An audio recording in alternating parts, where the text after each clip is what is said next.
Shabbat Shalom to one and all. As they're here for yet another Shabbat. Only hope you are having a great day. Only hope you had a great week. And if you did not have a great week, I do pray that the one to come will be so much better. Yeah. So we continue. Let me get this thing. I think I can get this on the radio. All right. All right, testing this thing to see if it will be working on the radio. Of course, the radio is going to be one of our big thrusts going forward, knowing that it is a unique space that in which we can speak whatever we want to speak, not controlled by any external force. Shabbat Shalom, Remnant Child. Shabbat Shalom. Yeah, not controlled by any external force determining what we can or what we cannot say. Because if you are one of those who are listening to the developments that's happening in this world, a lot of things are going on in the background. And when they have ordered their world, let me see. So this radio thing just keeps tripping out and chipping in every 10 seconds. That's not good. Anyway, yeah. So they have ordered their world that no one should say anything to them or about anything negative about their plans and what they're doing. Because this is Isaiah 14:12 when he says they sit as the Most High, claiming that they are the Most High. These people think that they have such an ability that they can dictate and determine what happens to us. That they are the ones who have the divine authority to determine what happens to us. This connection keeps getting lost all the time. I'd love to hear how it sounds on the radio. All right. Yeah, so they believe that they have the right to dictate, to be gods, to be gods to us. And so they want to eliminate anything that comes from the voice of the Most High. They don't want the voice to go out.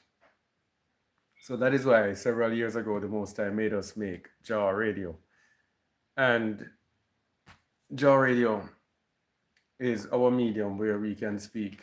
I remember back in the days when they were doing their injection regime, and we spoke about it. No matter how we try to veil it in our teachings, they would go and they would remove the teachings. We had some great teachings on it that were removed, and we never had backup copies. And these teachings, some of them were done under inspiration. Those that cannot come back again, so we lost them. So Jah Radio is that place where we have all of them stored, so we can speak whatever we want to speak. And the thrust going forward is with this medium.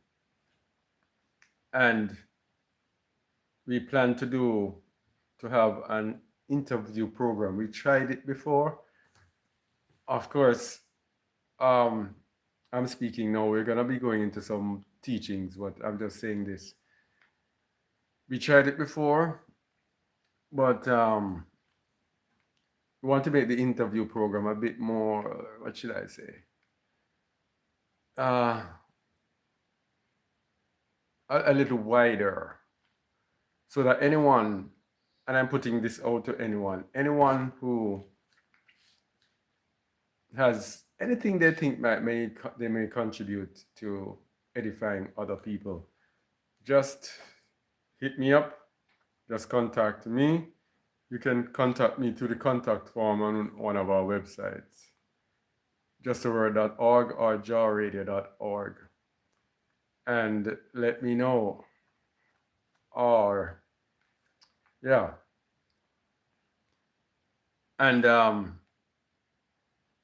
because we plan to go forward with the interviews. All right. So today, if you look on the thing, let me check up on who is here. Bum, bum, bum, bum. All praises to the Most High. All right. Hey, shalom, Mavis. All praises to the Most High. Shabbat shalom, one and all. All right. Today, I think I'll touch. What did you look? Light, darkness, and the first key of creation. Light, darkness, and the first key of creation.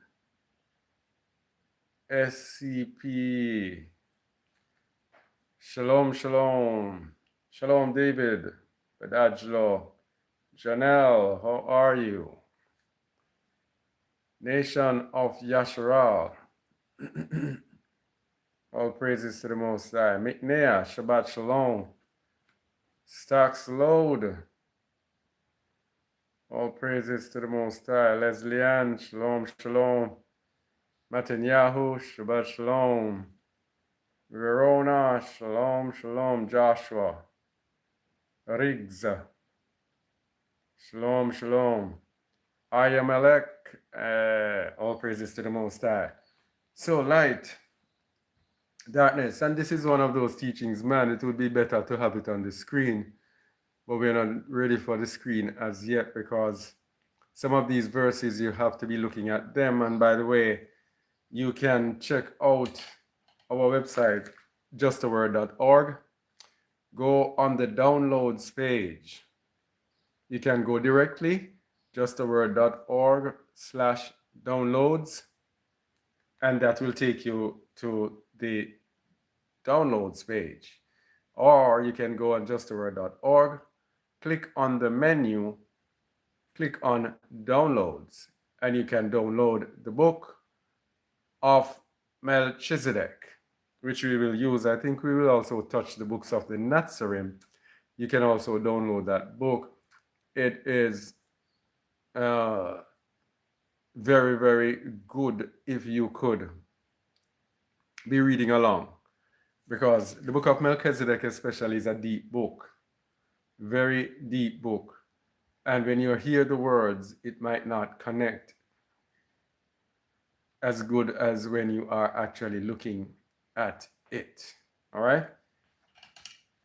So we're going to be using the Bible, but those books are going to be saying some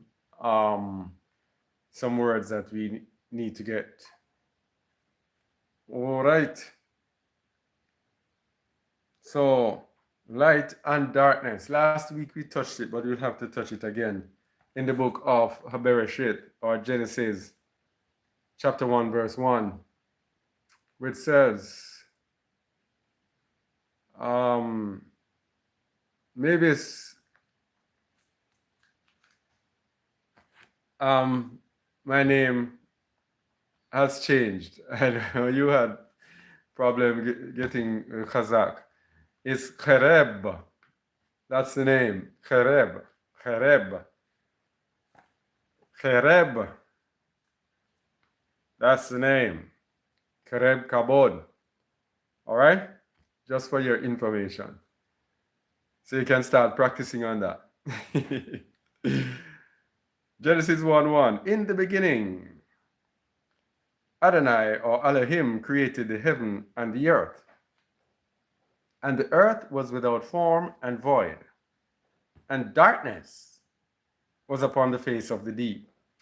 And the Ruach of I am moved upon the face of the waters. So darkness was upon the face of the deep, and the Ruach of I am moved upon the face of the darkness. And Elohim said, let there be light. And there was light. So the darkness and this rock moved upon the face of the darkness. And he said, let there be light. And light appeared. And Elohim saw the light.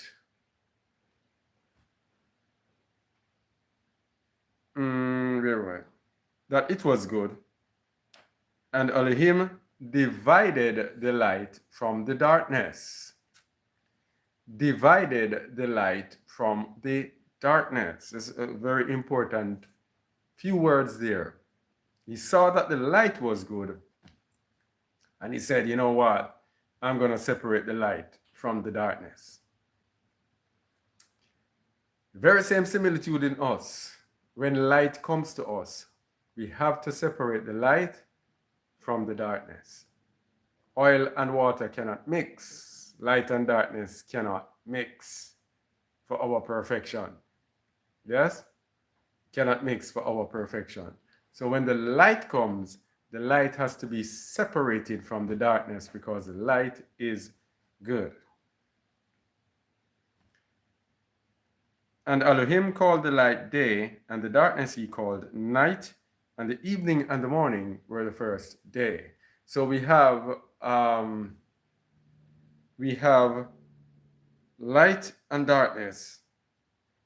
The light day, which is why we have the Sabbath day in light, in daylight.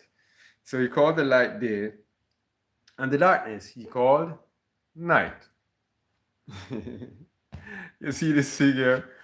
You see this thing here? What did I just say? I said that is why you have the Sabbath day, where you have the day being in the day. What does it say here? He called the darkness night. How can the Sabbath day begin at night? How can the Sabbath day begin in darkness? The Sabbath day is the day of his feast, a day of light, a day of his light.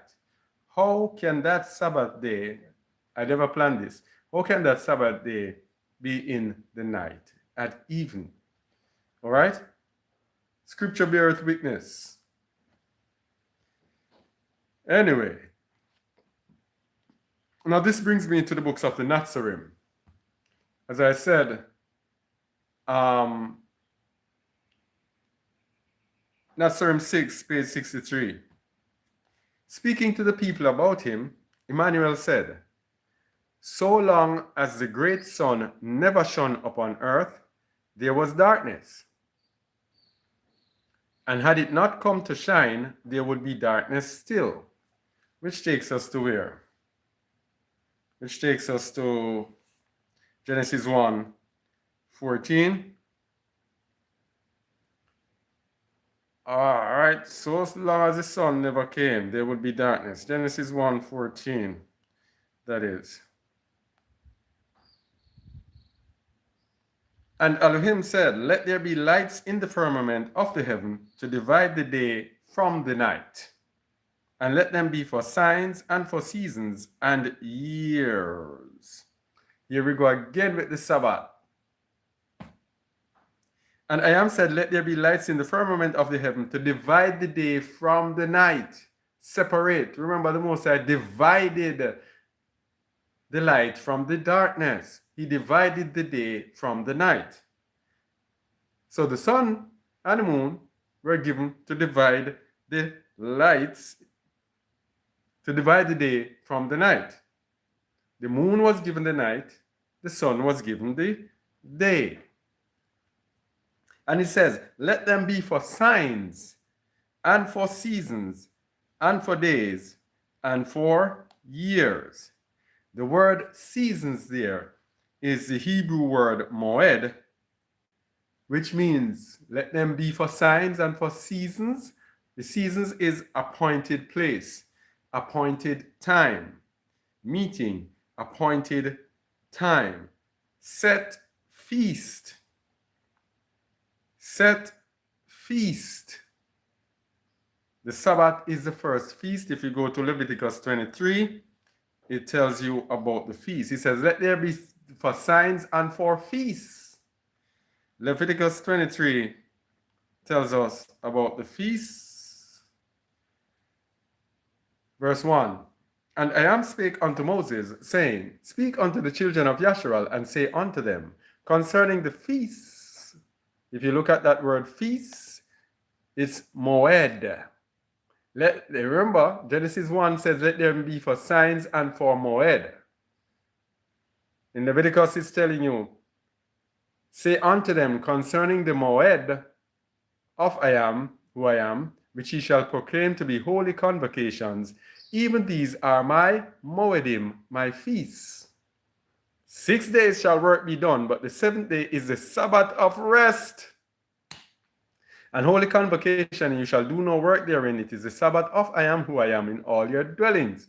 So, the first moed is a Sabbath.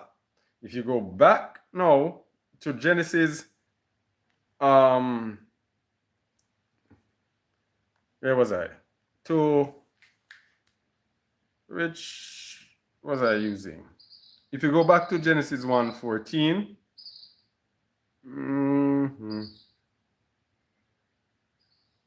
if you go back to Genesis 1,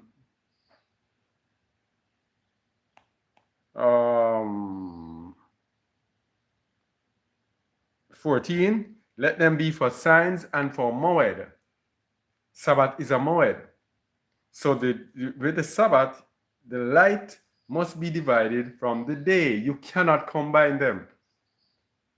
All right?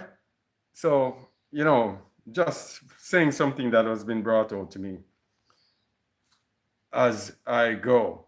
Speaking to the people about him, Emmanuel said, so long as the sun never shone upon earth, there was darkness. And had it not come to shine, there would be darkness still. Without the sun, men would not have known day from night. But when it came, both were made distinguishable. When the sun came, night was distinguished from day. That is why you don't start any Sabbath in the evening. Night is separate. The Most High divided the light from the darkness. These times are a night of ignorance. So let's jump in the spiritual part of it now. So when the Most High divides the light from the darkness, when we come to his way, we cannot be intermingling light and darkness and going in out of light and going out of darkness. All right? We cannot be mingling them together.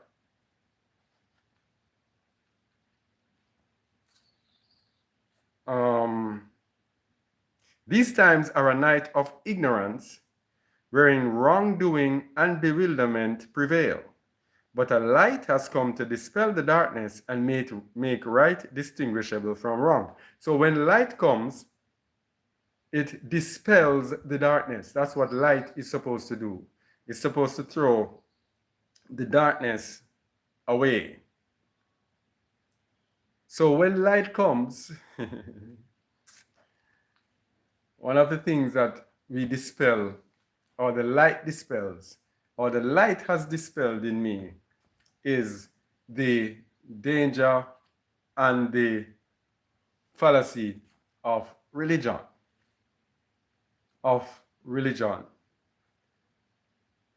And the truth of living our righteous life, a righteousness that comes from within. Not like the Pharisees making beautiful the outside of the cup, while the inside is corrupt. The inside has to come out before the outside. All right? So when the light comes, light dispels the darkness. And there's a lot of darkness that comes with religion, a lot of darkness that comes with our self-justification. All right? So these times are a night of ignorance, and that is what we have in this world today. I have no doubt that this is speaking exactly about this world today. A night of ignorance, in which it was yesterday I was on the road and I was looking at people coming and going. And I'm looking at the people and say, what a lost world we are in. This is truly darkness. People going up and down, thinking they are in the light. And don't even care if they're in the light. They're just going seeking after their carnal desires. And when you look at it, and I'm not saying that I'm any better than them, but when you actually know and understand the kingdom of light, or get some understanding of the kingdom of light, you truly get to know darkness and see darkness. This is a night of ignorance that we are in. And the light has come to dispel the darkness and make right distinguishable from wrong. Now, in the book of Pistis Sophia, it spoke about our conscience as being the light power. It spoke about the light power that is in us. And in the book, the Third Testament tells us that the light power is our conscience. So when the light comes in, we are able to distinguish right from wrong, because when the light comes in, it shines on our light power that is in us, which is our conscience. It is our conscience that determines right from wrong. Now, when that conscience is enlightened, when the light continues to shine upon it, then it will become very sensitive to right and wrong, and we are able to know right from wrong and to be able to choose the good from the evil. That is why it says, woe unto them who take light for darkness, who call good evil and evil good, who take light for darkness. Woe unto them. Because when the light comes in, woe unto you when you do not utilize that light. Woe unto you if you are a hypocrite, like I was, and do not utilize the light. Yeah? Don't be like me or how I was. I used to speak the word, and my conscience would hit me, and then I would take no action on remedying the word. And I got in trouble with the Most High. Serious trouble with the Most High. Yeah? So, yeah, the light has to hit our conscience, and when it hits our conscience, then we are able to distinguish right from wrong. Then when we are able to distinguish right from wrong, I choose the right and reject the wrong. Yeah? And when we do that, we move more into the light, into the light, into the light, more and more out of the darkness. And we eventually become children of light. Now, when we become children of light, we're going to look more in the process, but just summarizing, when we become children of light, it is love that makes us remain in the light. Was it last week we were speaking about love? It is love that makes us remain in the light. Can I get this thing recorded? How do you do this? Let me see. Yeah. Yes. It is love that makes us remain in the light. John 13:34. A new commandment I give unto you, that ye love one another, as I have loved you, that ye also love one another. That's Emmanuel Messiah speaking. By this shall all men know that you are my disciples, if you have love one to another. So we cannot be his disciples unless we love one another. We were speaking about love last week and the week before. And it seems like love must be a never-ending thing. Because as long as you are not in love, you are in darkness. It's simple. Let's see. Again, a new commandment, 1 John 2:8. Again, a new commandment I write unto you, which thing is true in him and in you. Because the darkness is past, and the true light now shineth. He that saith he is in the light, and hateth his brother, is in darkness even until now. So as long as there is no love, as long as love is not there, then we are in darkness. Understand this, people. The Most High is light. His Son is light. Ruach HaKadosh is light. We were born in darkness. We have to come from out of darkness into light in order to have fellowship with the lights, the light, the lights. Elohim, the Father, the Son, Ruach HaKadosh. We have to come out of our carnal nature because we are here being held down by this physical thing that we can see. We are spiritual beings and our spirits cannot be seen, but the spirits are in this physical body that can be seen. This spirit that is in us has to transcend and have victory over this body. How do you have victory over this body? You have to be able to overcome its carnal desires, its carnal influences, its carnal lusts and carnal selfishness and every sort of sinful thing that comes with satisfying this. So if we can overcome it, we will move from out of darkness. When the Most High says, let there be light, and there was light, when his spirit hovered over the face of the deep, there are many spirits that are impacting us. The main one is the counterfeiting spirit, of course. That is the one that's encouraging us to do all sorts of wrongs. Plus, there are other spirits that are bombarding us. Some of us get even that while we're sleeping, these spirits are bombarding us. We have to overcome those spirits now. And this is the darkness. Yes? When the Most High Spirit hovered over the waters refers to spirits. So the Most High is hovering over us. And he said, let there be light, and there was light. And that is when now we come to him. We're going to look at that further on. And then he releases us from the darkness. But it is love that preserves us in the light and keeps the darkness away from us. Without love, we are going to slip back into darkness.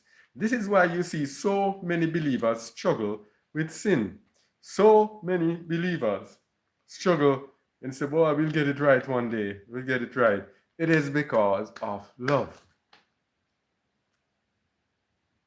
Because we do not truly love the Most High with all our hearts, minds, and soul, and we do not love our neighbors as ourselves.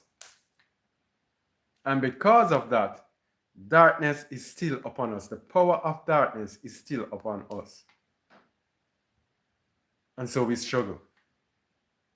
But we have to be children of light in order to enter into the light kingdom. I like how Hamashiach spoke about it in the book of Pistis Sophia.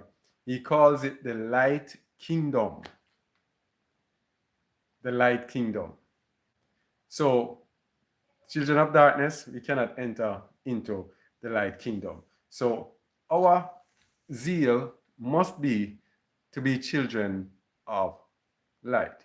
Not religious people. Religious people are righteous for a season, righteous for this occasion, righteous for this place, righteous for this conversation, righteous for this building. And then we go back into darkness. Children of light do not mix light and darkness. All right? So the light must be separated from darkness. And what keeps us in darkness is vanity. This comes into this world, and this now requires vanity. I was having a conversation with a Seventh-day Adventist brother. How was it yesterday?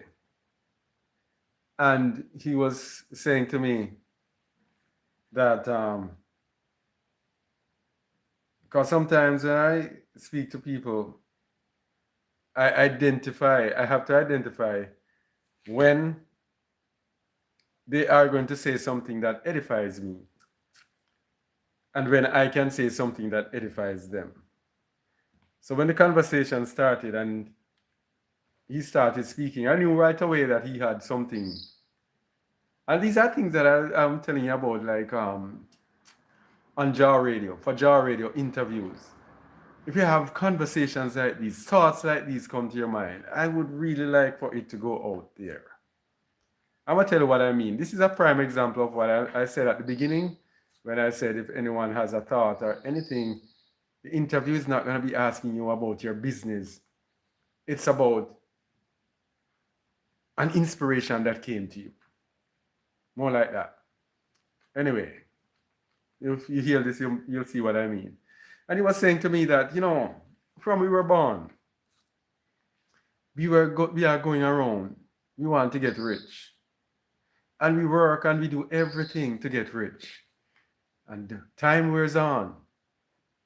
And we haven't seen anything near it. And we reach certain ages and then time is running out on us. And we see we're not getting anywhere closer. And he said, but we don't give up. Most people don't give up. They don't even stop to think about, and I said to him, they don't even stop to think about the true purpose of life. And he said, yes. Nobody stops to think. And we continue and act as if we have all the time in the world. As if the Most High is not going to take us until we fulfill our purpose. And so we continue after vanity, 5 years later, 10 years later, same position. Nothing has changed. Nothing has changed. And we depreciate until you hear, rest in peace. And you stop to think about it and said, what did it make sense? And even when you go out on the road and I look and I see people going about their business, and what does it make sense? I said, look at all these people in darkness. That's what I said yesterday. And you see all of them, and then a few years, I see them on Facebook. Eesh.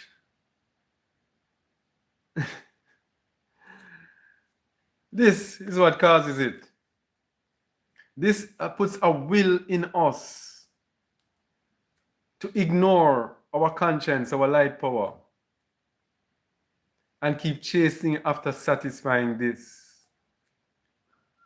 vain thing that we have, that when it dies, it gets stink and corrupts, melts away, just leaving the bones. We go after this, and then we might even make it and make some headway in life. And then we leave it for our children. And our children just take it and just despise it. And in no time, it comes to naught. All that we have worked for can come to naught in one day bad decision by that child. So, what am I saying here? Vanity.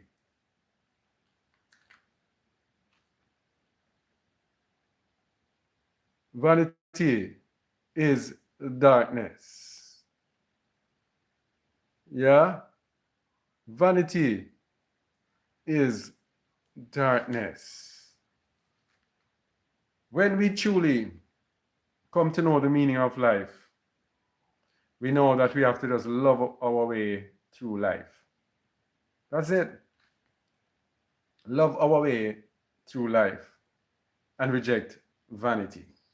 Nazarene, Books of the Nazarene, chapter 6, page 62. Emmanuel said, verse 24, Emmanuel said, a man without the light places his faith in gold. There we go.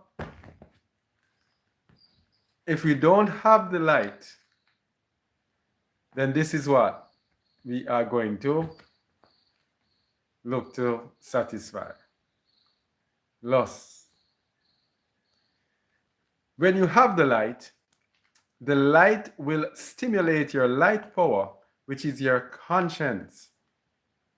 Your conscience will highlight right from wrong. If you see a man suffering, you will not ignore him and go to satisfy your oversatisfied self.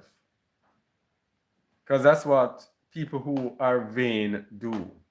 They are satisfied and they continue to oversatisfy themselves, to go after more and more and more, storing up gold, storing up this, storing up that. But when you are in the light, your conscience is going to let you know, no, I already have this. Let me try to help so and so. Let me try to help that poor person. Yeah? Let me go back to Hamashiach.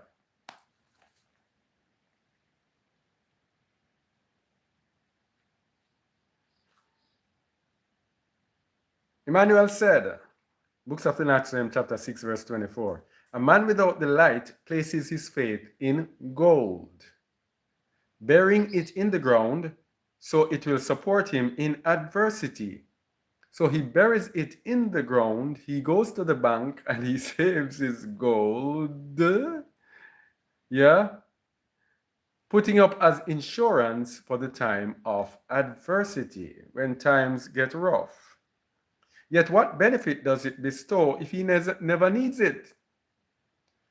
He worries continually and must be constantly on guard lest he be robbed. And when he dies, his inheritors spend it. Yet by charitable deeds, by deeds of love, and self-restraint or self-control, a greater treasure which cannot be taken by robbers or dissipated by others can be laid up openly and without fear. This is the treasure of love.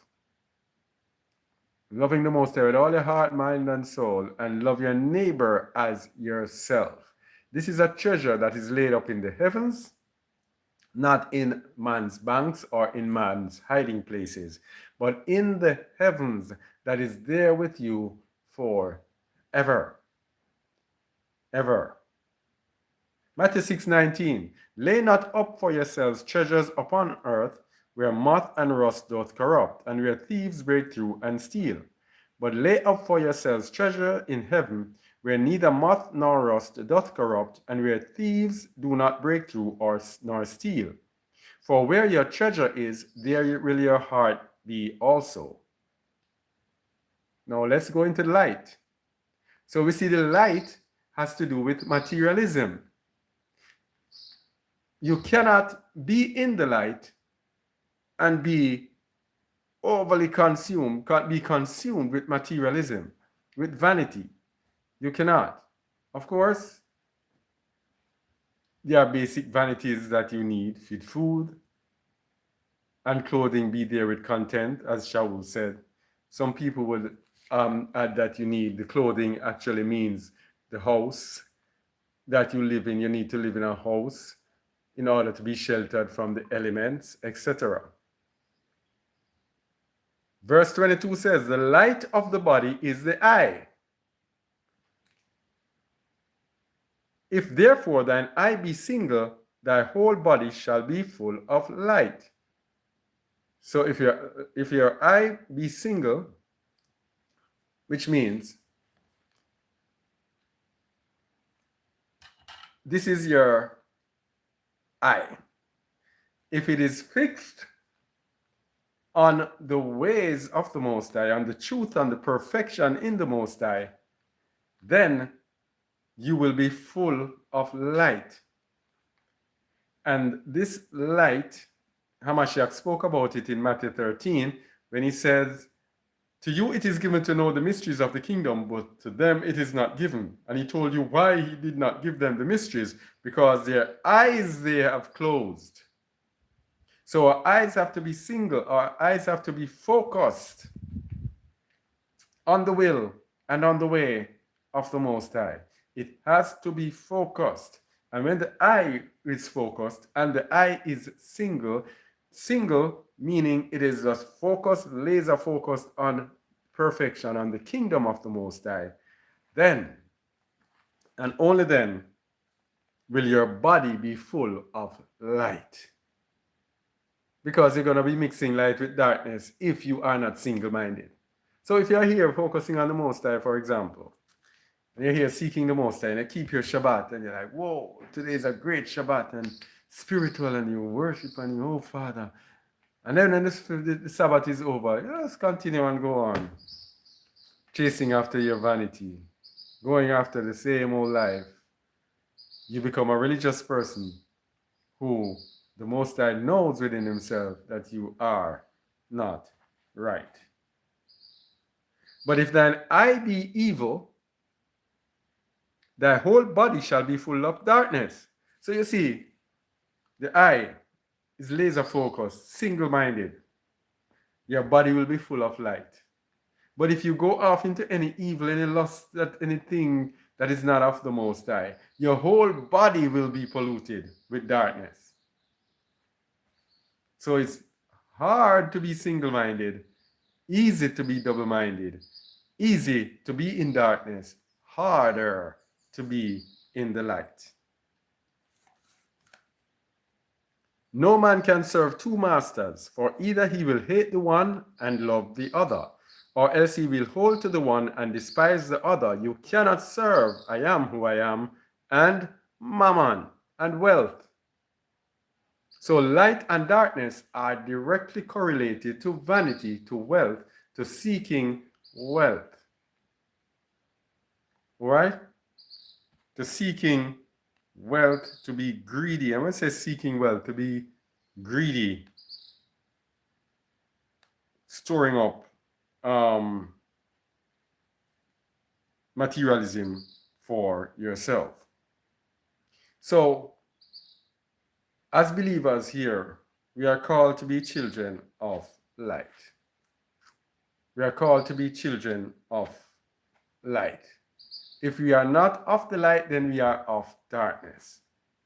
So, this is kind of a test to let us know, it can let us know if we're on the right track to eternal life. Because even sometimes you can think that you're in the light and you're actually in darkness. That's another thing. But one of the greatest barometers is single-mindedness and double-mindedness. This is how you judge yourself. If you are single-minded, just focused on the kingdom, and everything else is a bother, and you can't bother with anything else, you can't just say, like Shaul says, why I'm in a strait here. Should I depart and be with the Most High, or should I stay here and help you? And he said, boy, I don't even know. That's where we need to be. In a point where this world is so heavy for us. We don't even know if we want to leave. If we leave, it's nothing. And if we stay, we make the best of it to help others. But we have to be at that point where we are single-minded. That's single-mindedness.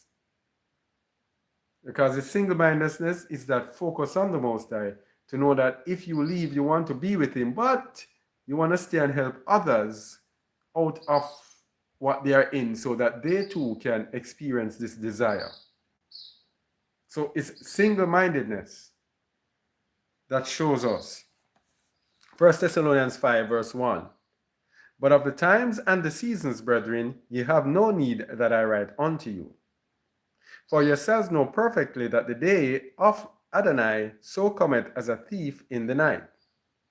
For when they shall say peace and safety, then sudden destruction cometh upon them, as travail upon a woman with child, and they shall not escape.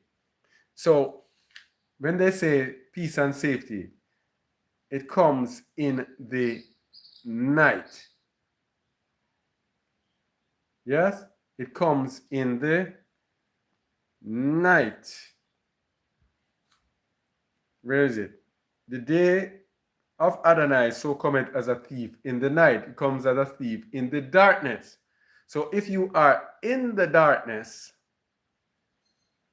then you're going to be in problems. You have to be in the light. In the light. But ye, brethren, verse 4, are not in darkness, that that day should overtake you as a thief. So if we are in darkness, when Hamashiach comes, then the day of I am, then we will be overtaken with darkness. So the wrath of I am is on those who are in darkness. That is why we have to bring ourselves into the light. But ye, brethren, are not in darkness, that that day should overtake you as a thief. Ye are all the children of light, and the children of the day. We are not of the night, nor of darkness. And this again reminds me of the Sabbath again. We are not of the night, nor of darkness. We are children of the light. Therefore, let us not sleep as do others, but let us watch and be sober. And that's another thing. People who are of the day will be watching. To be watching means to be sleepless, to be vigilant. It means to, you're not slumbering, you're not slothful. People who are children of the day are people who are going to be pressing, forgetting what is behind. I press toward the mark of the high calling that is in Emmanuel, the Messiah. And this is one thing with me here, you see? Anyone would realize anything with me? No matter what happens to me in my life, as a believer, you never see anything hold me back. Never. That's the Philippians 3. Shaul says, never. You'll see me pick up myself and continue as if nothing happened. Things will happen and it will tear me down, tear me down. And guess what? The Most High's word tells us, let me get the word that I live by. I know people are always there wishing to see the drama of other people letting things bring them down. I'm encouraging you, my people. I'm encouraging every one of you. It says in Sirach chapter 12, chapter 2, my son, when you come to serve I am, prepare your soul for temptation. Set your heart aright and constantly endure in time of trouble. It did not say that trouble would not come. Let me get that verse before I go to Philippians. Now, this is something that just came to mind. I don't know. What did I say? Sirach, chapter 2. My son, if thou come to serve Adonai, prepare thy soul for temptation. Set thy heart aright and constantly endure, and make not haste in time of trouble. Cleave unto him, and depart not away, that thou mayest be increased at thy last end. So to me, I know that whatever I go through, there will be an increase at my last end, so I constantly endure. Whatsoever is brought upon thee, take cheerfully, and be patient when thou art changed to a low estate. This is why whenever, and I'm encouraging you, whenever I go through, and this is what goes part and parcel with the children of light. When darkness comes upon us, we do not let the darkness engulf us and pull us down into it. We rise out of it as children of light and leave the darkness behind and press forward towards the light. Yes? Whatsoever is brought upon thee, take cheerfully, and be patient when thou art changed to a low estate.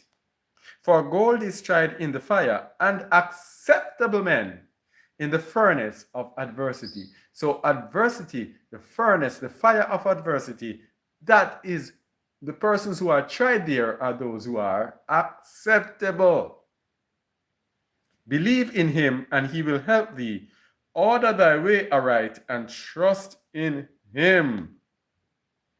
Ye that fear I am, wait for his mercy, and go not aside, lest ye fall.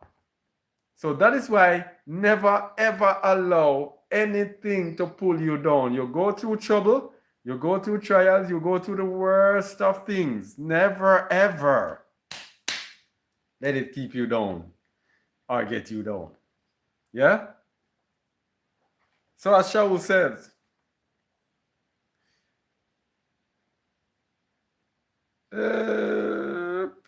verse 12, Philippians 3.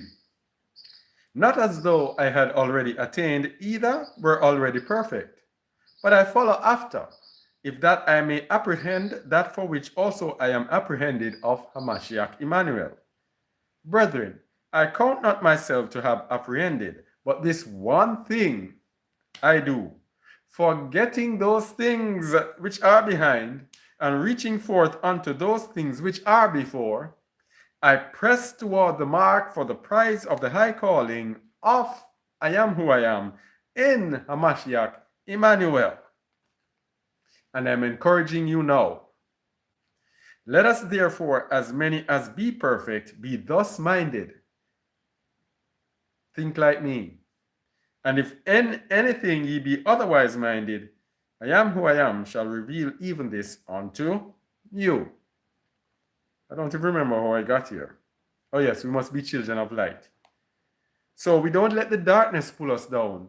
We continue to press towards the light, the true light, the light that lighteth the world, which we're going to look at soon. All right?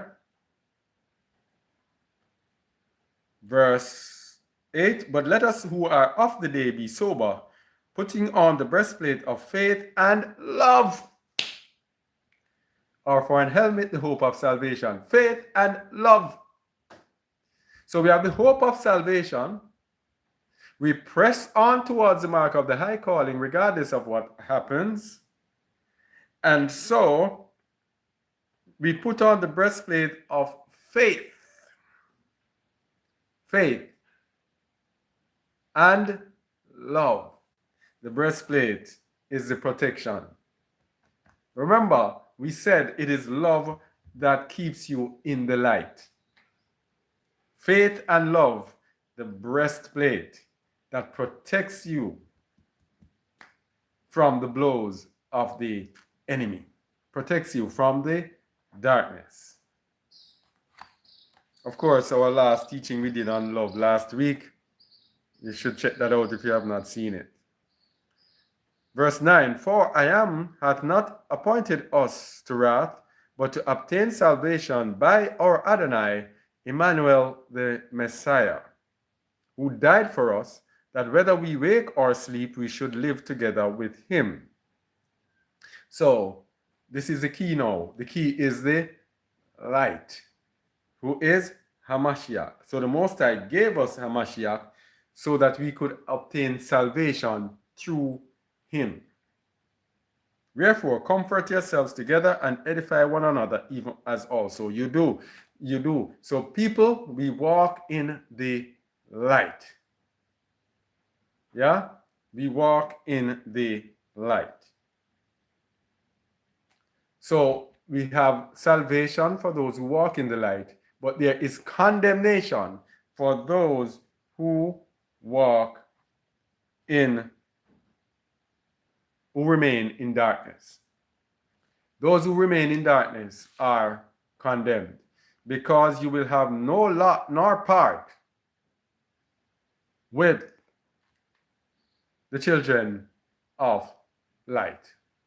If you are in darkness, you cannot mix with the children of light, because the Most High, in Genesis 1, he separated the light from the darkness, and he saw that the light was good. Spiritually, darkness is going to be bad. Yeah, the light is good. Condemnation for those who remain in darkness. John 3:17. For I am who I am, sent not his Son into the world to condemn the world, but that the world through him might be saved. So we have this light that was given to us for a salvation, because the light power that is in us, our conscience, it is what controls our perfection, because the conscience directs us to right and wrong.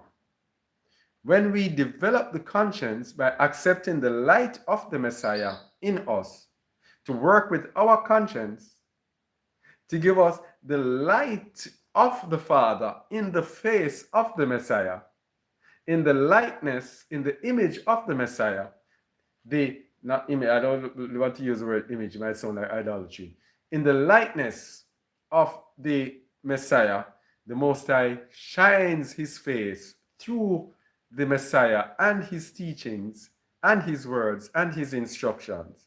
When we do that, then we can walk in the light, as the light of the Messiah will stimulate our light, which is our conscience, and make our conscience be victors or triumph or have power over this physical body that we have.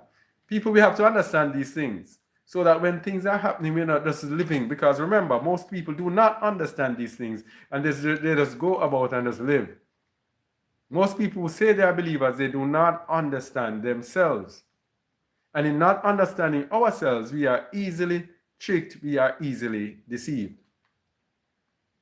Because we will be letting our body, we are letting ourselves be driven by this carnal self, and not by our conscience, not by the light power that is in us. And it is the word that is the truth. The Messiah said, the words I speak, they are spirit and they are life. It is that spirit that is life that communicates with us and gives us the power to overcome this. This, very hard to overcome. This bugger here. Powerful force. And that's why it says, faith cometh from hearing, and hearing by the word. If we are not living in the word, and that is why the, what's it called? What's it called? The teachings. What kind of teachings is called again? There's a teaching that we have that tells us about the soul. And it says, the soul needs a word every hour. Every hour. So the soul demands it in order to keep, to overcome the flesh. So when you are in the light, you have to keep fueling it with words of light. You have to keep fueling it with the word. And sometimes, even myself, I get so busy, I look at it sometimes and I find myself getting weary. And I say, well, wait, the word, boom, and I have to go grab the word. When I grab the word, boom, powered again. This is like, the word is like kryptonite to Superman. When Superman gets weak, he needs kryptonite, wasn't it? Something like that. I remember from way back those days. But he needs something to power him up. And that is what the word is. The word powers us up. Okay? And this is the condemnation, that light is come into the world, and men loved darkness rather than light, because their days were evil. This is it. Men love darkness rather than light. Why do you think the world is so material? Why do you think Satan has such a great time in this world?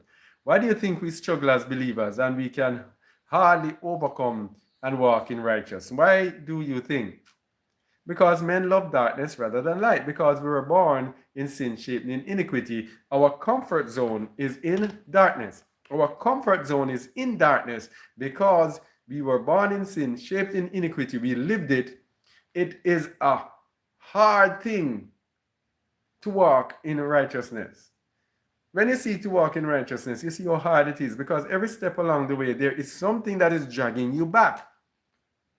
So what? The carnal man says, "Well, man, I'm tired of this battle, to be saying this and doing this. Let me just give up and let's go enjoy this world."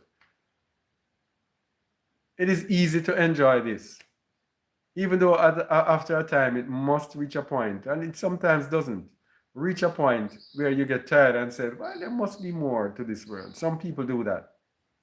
But some people continue to the very end, toiling for this. So it's easier to just continue toiling for this than to seek after life. So men loved darkness rather than light because their deeds were evil. For everyone that doeth evil hateth the light.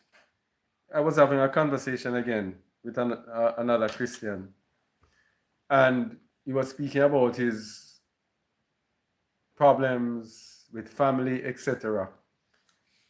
And he said, the reason they despise believers, it says they hate the light. It says it's the light that has come to them, and they hate it. They hate to be reproved, to be told anything outside of their natural craving after their desires. And because they hate the light, then they will hate and despise you. Yes? If you are not hated, Hamashiach said, "And ye shall be hated of all men for my name's sake, but he that endureth to the end shall be saved." His people, the true people of light, are going to be hated. If you are not hated and despised, it means you are not of the light. That doesn't mean you're going to go around with your religious self and attacking people and getting people to hate you. No, that's not what I'm saying. What I'm saying is there is a natural hatred that people have for children of the light. So when you are even going to try to bring the word to the people of darkness, you have to know how you bring the word to them. Yes? You have to know how you bring the word to them. You cannot even appear too much to be of the light. Ashal says, "I'm all things for all to all men, that I may win some." And so it is. If they see a man coming to them in robes and looking all holy and religious, there's a very, very less chance that they will listen to that person. Because they see, even if you are not, they see the appearance of someone who is of the light. Yeah? And we know they hate the children of light. And this is the condemnation, verse 19, John 3, that light is come into the world, and men love darkness rather than light, because their deeds were evil. For everyone that doeth evil hateth the light, neither cometh to the light, lest his deeds should be reproved. But he that doeth truth cometh to the light, that his deeds may be made manifest, that they are wrought in I am. So those who do truth will come to the light. Those who don't will hate the light. So that darkness that we're speaking about is manifested in sin. And we were speaking about this fleshly self, and we cannot speak about this fleshly self and the power that it has over our light power, over our conscience, the power that it has over our conscience to make our consciences be thrown aside for it to have its desires. We cannot speak about it unless we look at Romans 7. Let's go from verse 14. We're going to speak about the law of sin and death. The law of sin and death operates here. Okay? The law of sin and death operates here, through this body. The light power of a Mashiach operates in the spirit realm.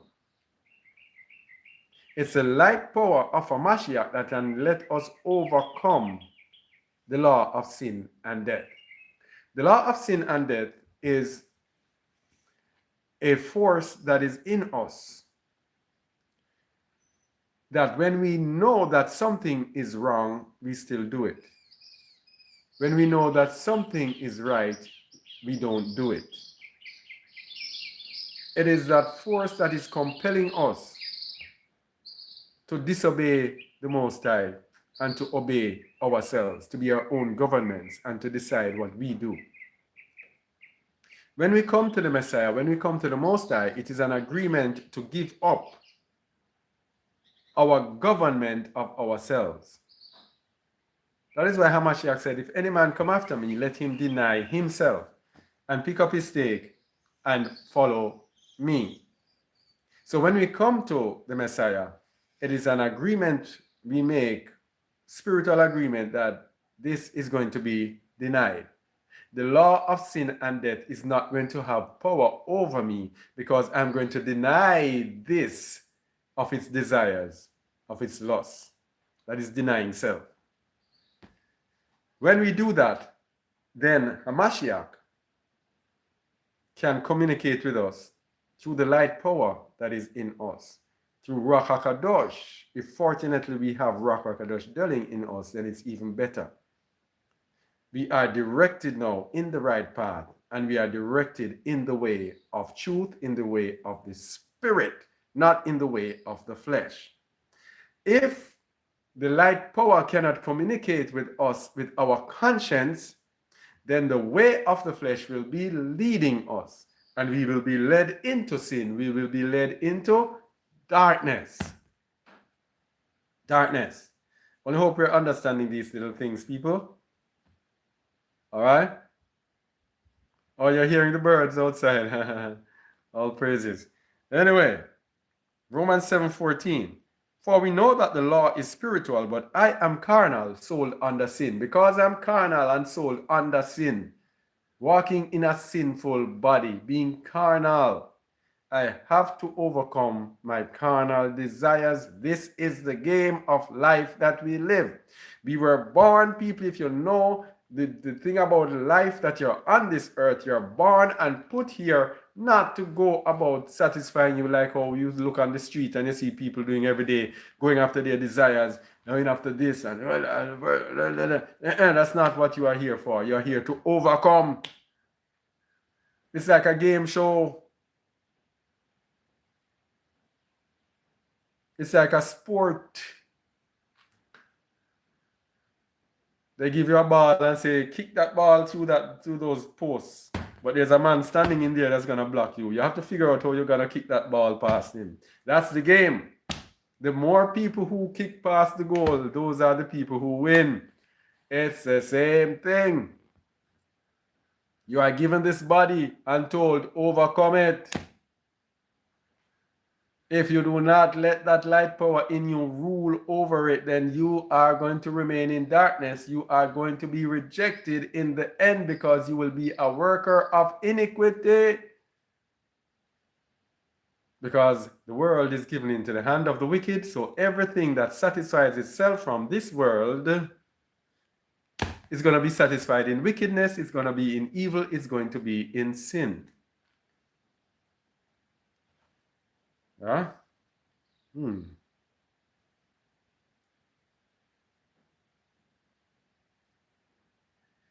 Verse 15, for that which I do, I allow not.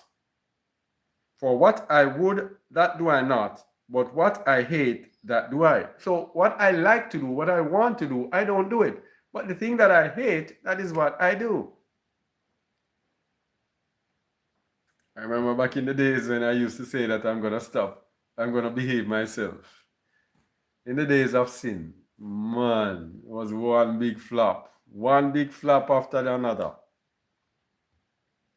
Yeah? Saying every time, oh, I'm going to behave myself. And every time, a few hours pass and gone back into sin. Yeah? Anyway, if then I do that which I would not, I consent unto the law that it is good. Now then, it is no more I that do it, but sin that dwelleth in me. Shaul identified that sin dwells in him. A lot of people read this in ignorance and saying, oh, Shaul is a sinful man. Shaul is wicked. Shaul is, he's telling you that he is a wicked man. And they say, oh, he's an agent of Satan. I've heard that before. So much ignorance. Shaul is describing sin, law of sin and death. Sin that dwells in me that compelled him to do that which is wrong. All right?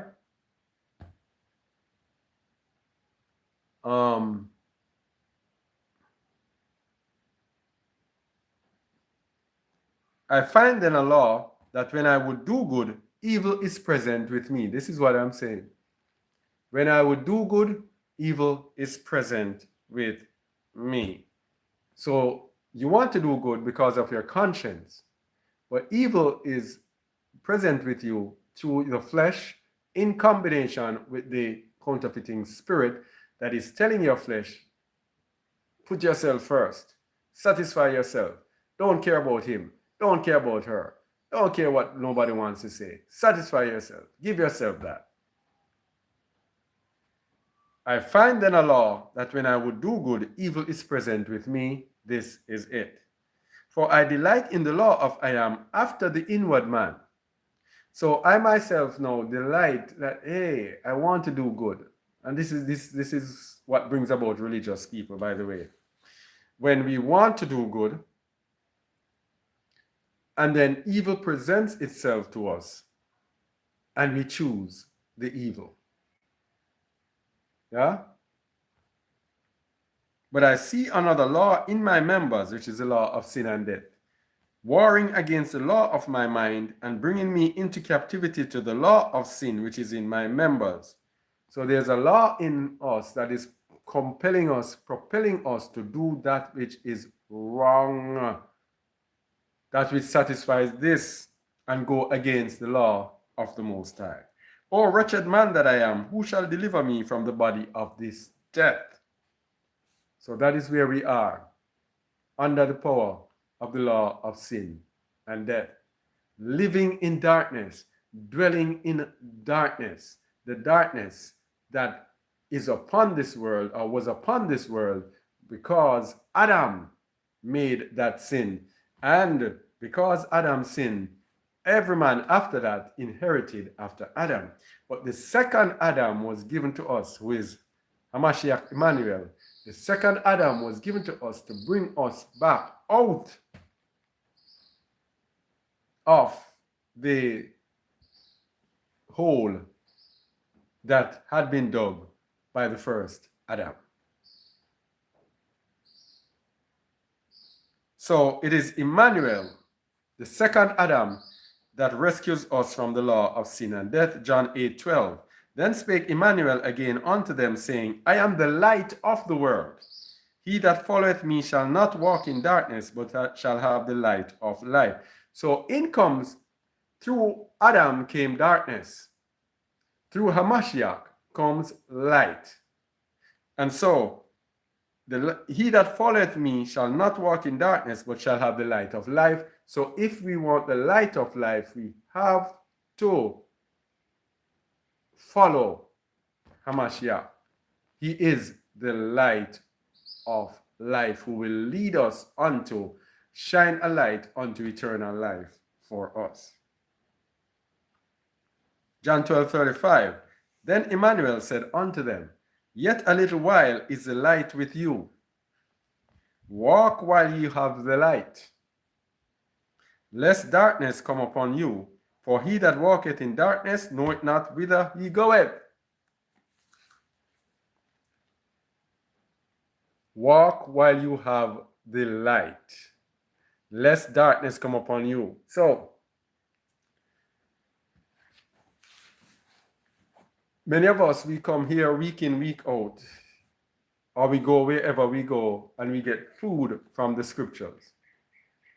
When we get food from the scriptures, what do we do with it? It says, walk while you have the light. When you hear the word of truth, the gospel of your salvation, and believe, you were sealed with Ruach HaKadosh of promise. You have to believe. You have to walk in it. Walk in the light while you have the light, or else you're going to be in darkness. If you do not exercise what you hear, you are going to be led back into darkness. You have to walk in the light while you have the light. Walk while you have the light, lest darkness come upon you. For he that walketh in darkness knoweth not whither he goeth. So if you are here, and this is a thing that the Most High does, I don't know if I should speak about it here. It takes a whole different thing. You see, when you go disobeying the Most High, he's patient with you for a while. But unfortunately for us, there might come a time when he just hands us over to the enemy. So when we have the light and we're not walking in the light, the Most High will just hand us over to the enemy and say, this one here needs punishment. This one here needs to learn. Yeah? While ye have the light, believe in the light, that ye may be the children of light. So we cannot be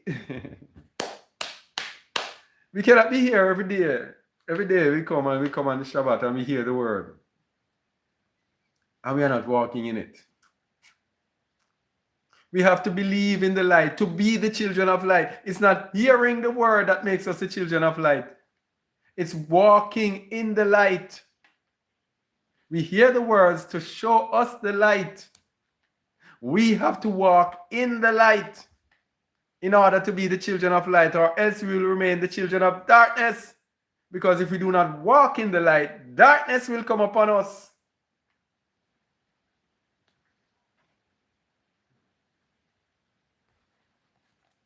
Don't only be hearers of the word. We deviate from the light and walk in the darkness, thinking that the light will follow us. That's it. But what follows us when we deviate from the light? Darkness. That's what happened in Pistis Sophia. That's the Pistis Sophia I'm talking about for us. Still operates with us today. You get the light, you do not walk in the light, the Most High will just give you over to the world of darkness. And you're in darkness, blinded, not knowing that you're in darkness. Because it says those who are in darkness, they do not know where they are going. It says it in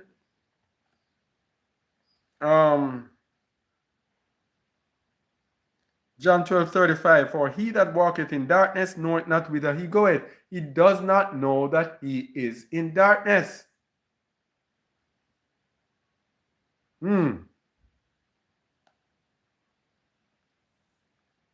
While ye have light, believe in the light, that ye may be the children of light. These things spake Emmanuel, and departed, and did hide himself from them.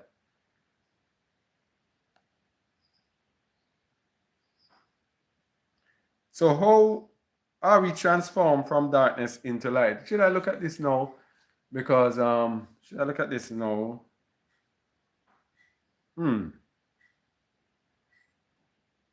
Because we must be changed. Let me move this one here. I don't think this one should be at right this position. Let me put it right here.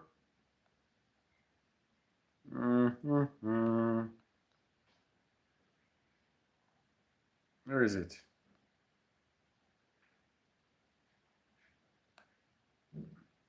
All right, bear with me, please. I am trying to find a place where I think this point should be. Da, da, da, da, da, da, da. Da, da. Where is that? I think probably here.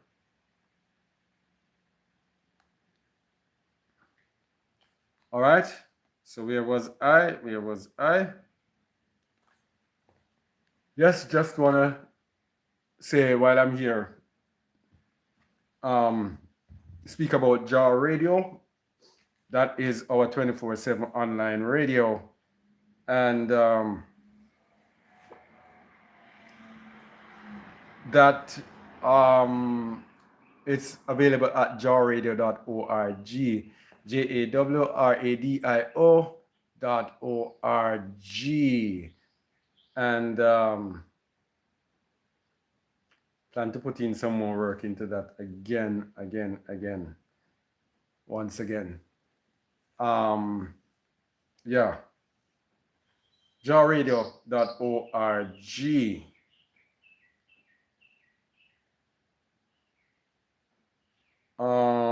Yeah. So we just showed that there is condemnation for being in darkness. Emmanuel is the light that removes the condemnation of darkness. Everything has to do with Emmanuel, with our Messiah. John 8:10. When Emmanuel had lifted up himself and saw none but the woman, he said unto her, Woman, where are those thine accusers? Hath no man condemned thee? She said, No man, Adonai. And Emmanuel said unto her, Neither do I condemn thee. Go and sin no more. Go and sin no more. Then spake Emmanuel again unto them, saying, I am the light of the world. He that followeth me shall not walk in darkness, but shall have the light of life. So this light does not condemn. This light does not condemn. This light is there to bring life, to bring people out of darkness into the light. Romans 8:1. There is therefore now no condemnation to them which are in Emmanuel, Hamashiach Emmanuel, who walk not after the flesh, but after the Spirit. So, no condemnation to those who are in the Messiah, who now walk after the flesh, who now walk after the Spirit, not after the flesh. Scrub that one. Let me say it again. There is no condemnation to those who are in Emmanuel, who walk after the Spirit and not after the flesh. Those who are led by their conscience and not by the desires of this. Because the desires of this are totally radical to the desires of the conscience. For this to get its own way, this has to almost always has to do something that is wrong in order for it to get its own ways. And when I say own ways, I mean beyond our natural needs. Yeah? For the law of the Spirit of life in Hamashiach Emmanuel had made me free from the law of sin and death. Remember, we just spoke about the law of sin and death. It's a life in Hamashiach that frees us from this, from the power of this. The power that this has on our mind or has over our conscience, it is removed when we let the Messiah dominate our thoughts, dominate our intent, dominate our hearts. When he has the reign and the power over, when he has power over our conscience, and our conscience is not seared, it is not corrupt, it is not bad, when our conscience are lively in responding to right and wrong, whenever wrong comes, we reject it. Whenever right comes, we do it. Whenever that happens, then we will be walking in the Spirit, not in the flesh. For what the law could not do, in that it was weak through the flesh, I am sending his own Son in the likeness of sinful flesh, and for sin, condemned sin in the flesh. That's what he condemned. He didn't come to condemn us. He came to condemn sin in the flesh, that the righteousness of the law might be fulfilled in us who walk not after the flesh, but after the Spirit. So when we walk after of the desires of the Spirit, after the instructions of the Messiah, and the Messiah told us that a new commandment he gave us, that we love one another, and so shall you know you are my disciples when you have love of one another. When we are walking in perfect love, then we will be walking in the desires of the Spirit. For they that are after the flesh do mind the things of the flesh, but they that are after the Spirit, the things of the Spirit. So whatever our minds and our hearts are preoccupied with, that is what we are going to do. So when we are walking after the desires of the Spirit, our minds will be focused on spiritual things. For to be carnally minded is death, but to be spiritually minded is life and peace. Because the carnal mind is enmity against I am, for it is not subject to the law of I am, neither indeed can be. So then, they that are in the flesh cannot please I am. So those who are in darkness, we cannot please the Most High. So we are brought here on this earth, and people will say, oh, we are God's children, we are all God's children, we are this, we are that. In the book of John, it tells us, now are we the children of I am. And it does not, we do not know what we shall be, but when he shall appear, we shall be like him. Something like that. I don't remember the exact verse. But it says, now are we the sons of I am. So, yes, he created us all. But we cannot please him if we are in the flesh. He created us to be on this earth, walking as if we are not on this earth, strangers and pilgrims, in this world, not of this world. We are to be here, walking and living like strangers and pilgrims, as if we don't belong here. Many of us, we take it as if this is our home and we make ourselves comfortable here. He does not want us to be comfortable here. He wants us to be uncomfortable, and uncomfortable enough to have a desire and a knowledge to know why you're uncomfortable, and to show others and to bring others out of this discomfort. Yeah? But ye are not in the flesh, but in the Spirit. If so be that the Spirit of I am dwell in you. So if the Spirit of the Most High dwells in us, we will be in the Spirit. So there's something very important here. If the Spirit of I am does not dwell in us, then we are going to be in the flesh. If the Spirit of I am does not dwell in us, then we are going to be in the flesh. And the Spirit of I am cannot dwell in us unless we love. The Spirit of I am cannot dwell in us unless we allow our conscience to be led by Hamashiach. But ye are not in the flesh, but in the Spirit, if so be that the Spirit of I am dwell in you. Now, if any man have not the Spirit of Hamashiach, he is none of his. There we go. If Hamashiach is not dominating your mind, your heart, and your soul, if he's not dictating what we are doing, our intent, if he's not leading us, then we do not belong to him. And if Hamashiach be in you, the body is dead because of sin, but the Spirit is life because of righteousness. So if Hamashiach dwells in us, then we'll have life in us, because our conscience will be live and active. That's why in one book of 1 John, I don't remember which one, he says that if we're born of I am, we will not sin and cannot sin. That's what he means. When the Spirit of Hamashiach dwells in us, our conscience will be so lively. And when it's in its perfection, we will choose the good and reject the evil. We will be willing to make sacrifices to reject certain things rather than to sin against the Most High. But if the spirit of him that raised up a Mashiach from the dead dwell in you, he that raised up a Mashiach from the dead shall also quicken your mortal bodies by his spirit that dwelleth in you. So that's how he quickens it. That's when the light comes to us.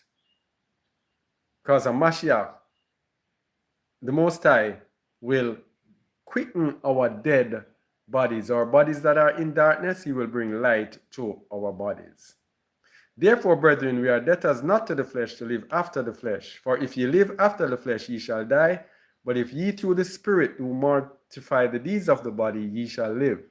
For as many as are led by the Spirit of I am, they are the sons of I am. There we go again. When we said that,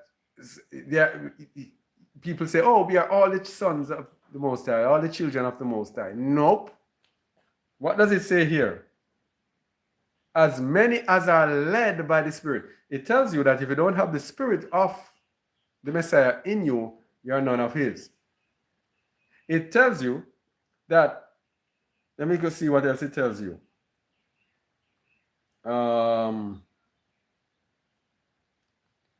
That you are in the Spirit if the Spirit of the Most High dwells in you. If the Spirit of Messiah does not dwell in you, you are none of his. And now it is telling you that as many as are led by the Spirit of I am, they are the sons of I am. So we have to be led by his Spirit in order to be his sons. Man. So all of this here, when you think about religion, yeah? Just think about this and religion as it pertains to religion.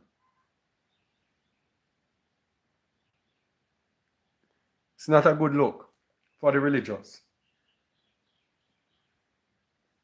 You're only led by the Spirit. You must be led by the Spirit to be his children. You're only led by Spirit if his Spirit is in you and his Son's Spirit is in you. And you also now have to be led by that Spirit in order to be his sons. Anyway, that's what's kind of introduction. Let's get down to the meatier part of the matter, the book of Melchizedek. I only hope you have downloaded this bookie here, Book of Melchizedek. We're going to go to page 22, chapter 15, verse 5. Know Abraham and Sarah, that light and truth are your eternal heritage, that the darkness of this world is but a veil. So our eternal heritage is light and truth. But darkness was given to us as a veil. It is given to us as something to overcome. You did not come in this world and be given this smooth sailing through. That would make us to be robots. In order for us not to be robots, we have and we're given free will. And that free will is this choice of light and truth. Verse 6, listen then to the voice of that wisdom that is freely given unto thee this day, that thou shalt know the mysteries, being the teachers of these things unto the world. All things are given in their order, and all things are given as they are due.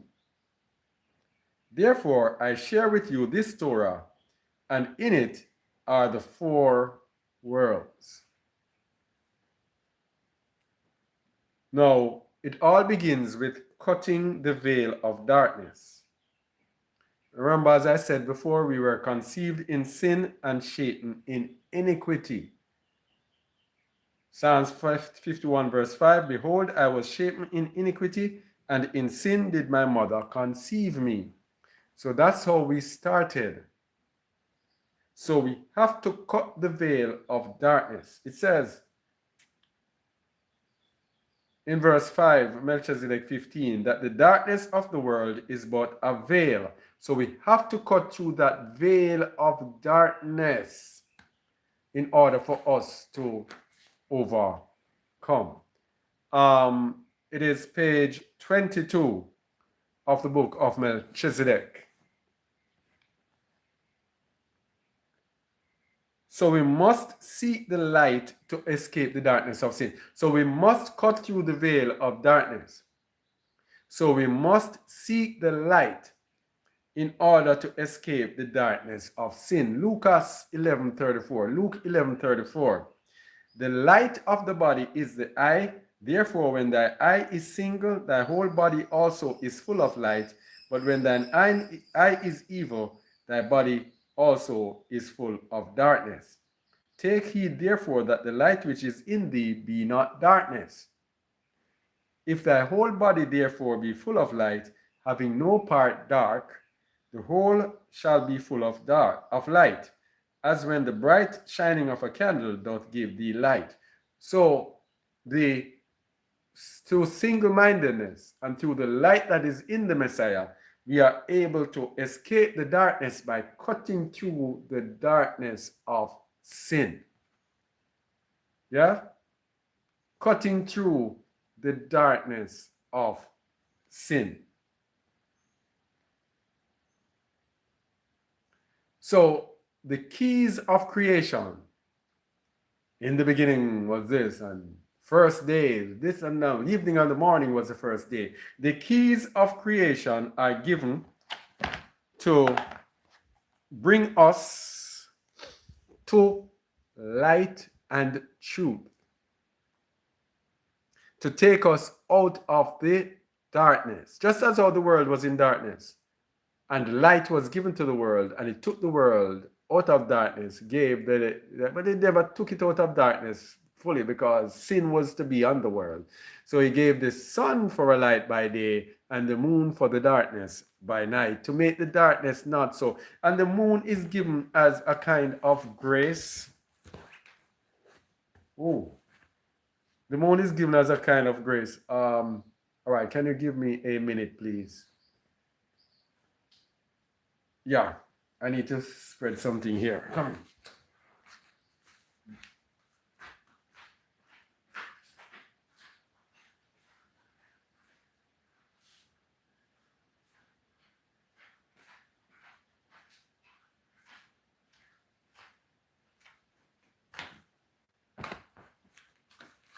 Yes, so the moon is given as a kind of grace, so that the darkness is not so much darkness all the time. If there was no moon, the sun would shine in the day, and by the time it was evening, everything would be pitch black. Can you imagine that? Everything pitch black. It's the grace of the Most High that gives us some light in the night through the moon. That's why the moon is the lesser light, and the sun shines 7 times brighter than the moon. And we know the 7 is the Most High's number of confirmation. So he gave us the moon. So we must seek the light to escape the darkness of sin. All right? So the keys of creation are given to bring us to light and truth. Chapter 6, page 7 of the book of Melchizedek. Let's look into the keys of creation. The first key, I think, is the only key that we're going to look at. And the first key of creation opens the prisons shut up by death. For when in harmony, it divides the light from the darkness, for there must be opposition in all things. This is book of Habereshit, Genesis. In the beginning, it said, let there be light, and there was light. It is that dividing the light from the darkness which opens the prisons shut up by death. And the prisons shut up by death, it is the law of sin and death. Prison, this is a prison. It is shut off by death. When death was pronounced upon Adam, death came upon all of us, his children. And so, the first key of creation is to open up the prison that is in darkness, that is shut up by death, because the wages of sin is death. So this, on its way to death, the first key, let there be light, and there was light. That is the key that brings us out of the darkness. And that let there be light is for us today. What is that for us today? Students. Students, what is that light for us today? Emmanuel, I am the light of the world. That is the light that brings us out of death. That is the light that lights every man that comes into the world, because every man has a light power in them, a conscience in them that was given of the Ruach Mashiach. All right? For when in harmony, it divides the light from the darkness. So there must be opposition in all things. So when things are perfected,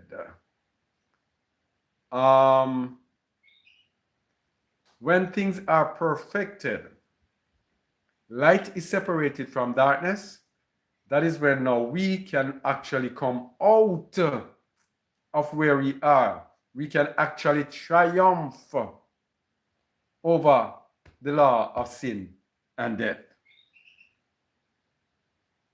And by this key, chapter 6, verse 2, page 7 of the book of Melchizedek, and by this key is the soul given birth in man. This key is the light being separate from darkness. This is where the soul is given birth in man. This is when we are born again. And by this key is the soul given birth in man, being born anew from the seed planted in the heart of Adam, being born anew from sinfulness. The spirit and the flesh birth the soul within the body, and these three, the spirit, flesh, and soul, become as one. That is perfection. Now, when the spirit, soul, and flesh become as one, it is unity. They are not pulling in different directions. Remember, the Most High formed man of the dust of the ground and breathed into his nostrils the breath of life, and man became a living soul. So the spirit of man and this body become a living soul. Now, all three can be one and in unity when light is separated from darkness. As long as when we are in as long as we are in darkness, this is going to be ruling, because this rules in the kingdom of darkness. This flesh rules in sin. This flesh goes after the wickedness of this world. When they are in unity, then the spirit now takes charge. And when the spirit takes charge, everything, the entire soul is in unity, in harmony, as one. It cannot be as one when the flesh is ruling. It can only be as one when the conscience, when the spirit of man is ruling. When the spirit of man is ruling through the conscience assists the spirit of man. Right from wrong, and man says, okay, this is wrong. This, I won't do it. This is right, I will do it. This is when we triumph over this flesh. Otherwise, he will come and he'll say, okay, this is wrong. You know what? I'm going to do it. I have to do it. I just have to do it. Yeah, that's the difference with all three being one. Let me read it again, verse 2. And by this key is the soul given birth in man, being born anew from the seed planted in the heart of Adam. Oh, I lost it.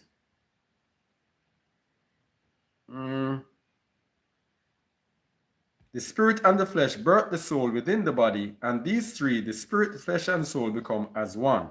So the seed planted that unites the spirit, flesh, and the soul does not happen to everyone. Not all the seeds planted in man will take root. It does not happen to everyone. We have to have the desire, people. We have to have the zeal. Second Ezra 8:41. This does not happen to everyone. For as the husbandman soweth much seed upon the ground and planteth many trees, and yet the thing that is sown good in his season cometh not up, neither doth all that is planted take root. Even so it is of them that are sown in the world. They shall not all be saved. They shall not all be saved. Only some seeds will take root. And we know that from the parable of the sower. Let's see which seeds shall take root. Matthew 13, verse 18. Hear ye therefore the parable of the sower. When anyone heareth the word of the kingdom, and understandeth it not, then cometh the wicked one, and catcheth away that which was sown in his heart. This is he which received seed by the wayside. So, if we don't have understanding, the seed is not going to germinate in us. You see? Light will not be separated from darkness if we don't have understanding. And how do we get understanding? Psalm 111 verse 10. The fear of I am is the beginning of wisdom. A good understanding of all they that do his commandments. It is obedience that gives us understanding.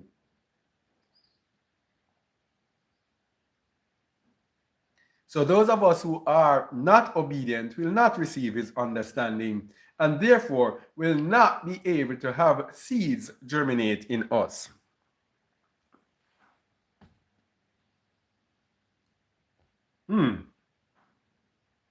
But he that received the seed into stony places, the same is he that heareth the word, and anon with joy receive it. Yet hath he not root in himself, but dureth for a while. For when tribulation or persecution ariseth because of the word, by and by he is offended. So there's another person now, gladly receive the word. But when persecution comes, because he does not have root in himself, which means that he's still preoccupied with the things of the self. So when persecution comes by the word, he's so preoccupied with what others might say or do, that guess what? He's offended by what the word brings out. He also that receiveth seed among the thorns is he that heareth the word, and the care of this world and the deceitfulness of riches choke the word, and he becometh unfruitful. So that's another set of persons who will remain in darkness. The only persons who will come into the light, yeah? The only persons who will be saved. But he that receiveth seed into the good ground is he that heareth the word, and understandeth it, which also beareth fruit, and bringeth forth some 100-fold, some 60, some 30. So here we go now. You get the understanding, you hear the word, and you understand it. And it bears fruit. It is what you do with the word that determines whether or not you're going to be saved. Not that you can save yourself, don't get me wrong. But if you hear the word, for example, let me illustrate it. There are some people who come to the Messiah and they come and they repent and they baptize in Emmanuel's name, and then they go off in their own life, go back. You cannot be saved. He that endureth to the end shall be saved. You have to now bring forth fruits by your decisions, by your free will. That's how you will endure to the end and be saved. It's up to us. You don't just come and say you are saved and you just pick up the book and start reading scriptures and knowing scriptures and you go about. You have to live the word and it brings forth fruit in you. These are the people who are going to be saved. Hamashiach is our Savior. Emmanuel is our Savior, who gives us our salvation through Hamashiach. I mean, not Emmanuel. I am who I am. The Father is our Savior, who gives us salvation through his Son, Emmanuel. Now, Emmanuel gives us salvation, access to this salvation, but we have to do what we got to do. You got to do what you got to do. And what you got to do is that you must bring forth fruit. Let me read 23 again. But he that receiveth seed into the good ground is he that heareth the word and understandeth it, which also beareth fruit and bringeth forth some 100-fold, some 60, and some 30.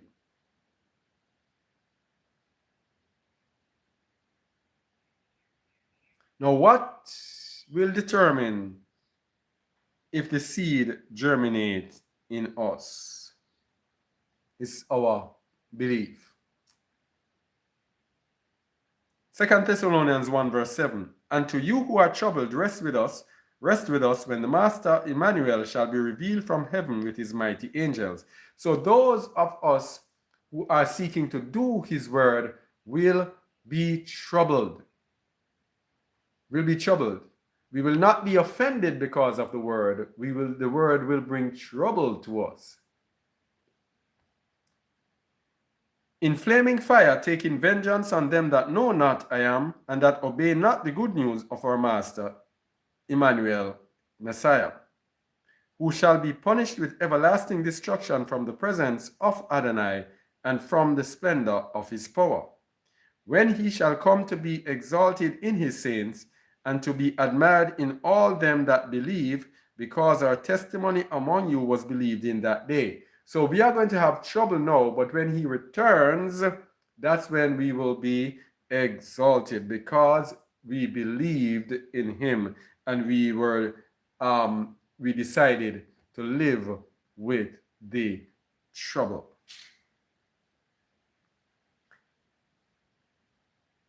Now let's go back to the keys of creation, chapter 6, verse 3. And in the first key, book of Melchizedek, and in the first key is a hidden stone, a new name given that shall be as a sign to men and women, an Urim and Thummim of the heart. You know, the Urim and Thummim was what the priests used to decide certain things when they carried priest. And the Urim and Thummim would decide what it was. So the new name is an Urim and Thummim of the heart. And that new name, of course, is Hamashiach. For us, is Hamashiach in Acts 2:36, when it says, therefore let all the house of Yashua know assuredly that I am hath made Emmanuel, whom ye crucified, both Adonai and Messiah. And in Acts 4 verse 12 it says, neither is there salvation in any other, for there is none other name under heaven given unto men, among men, whereby we must be saved. So that is the new name that Melchizedek was actually speaking about.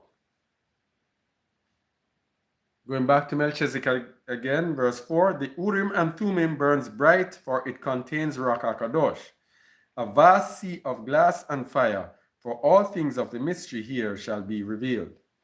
And we know of the Urim and Thummim, which is the name of Hamashiach, and we know that it says it contains Ruach HaKadosh, and that confirmation is in Acts 2:38. Then Kepha said unto them, repent and be baptized, every one of you, in the name of Emmanuel the Messiah, for the remission of sins, and ye shall receive the gift of Ruach HaKadosh. The name contains Ruach HaKadosh. That is why believing on the name, calling on the name, you receive the gift of Ruach HaKadosh, because this Urim and Thummim contains the Ruach HaKadosh.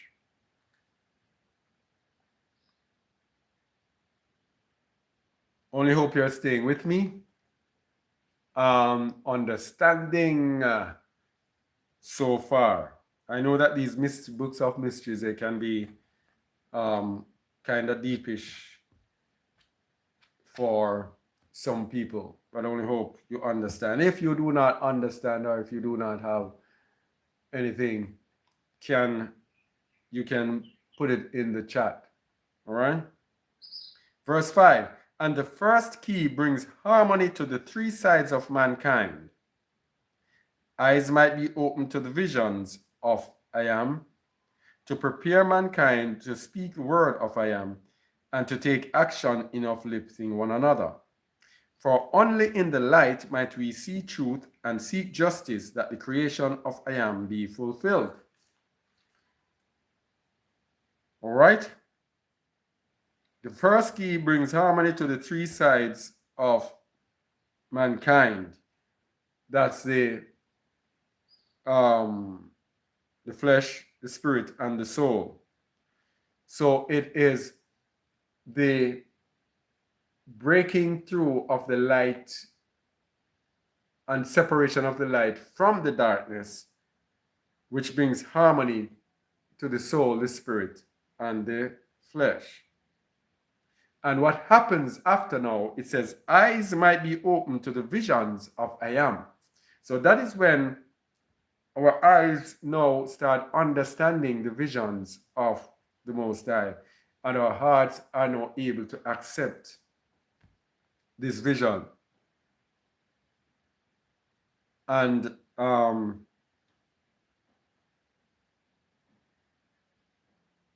to take action in uplifting, to prepare mankind to speak the word of I am. So we cannot truly speak the word of I am if our body, soul, and spirit are not in harmony. So what does that say to those of us who are in materialism and craving and material pastors and worldly pastors?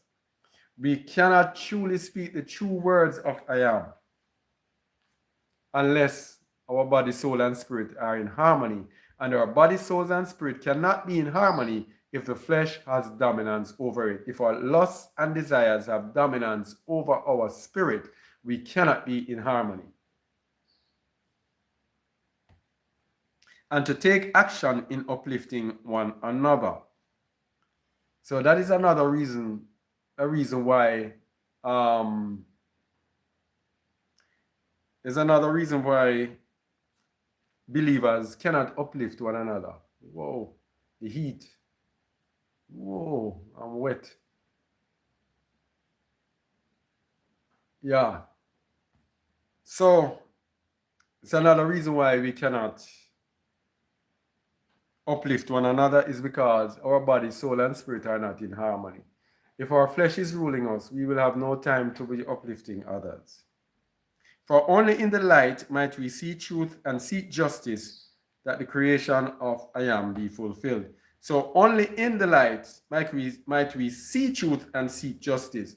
So only when our body, soul, and spirit are in harmony, only when this is not ruling, can we see truth and seek justice. Only in this can there be light, truth, and justice, when this is not ruling, when the flesh is not ruling.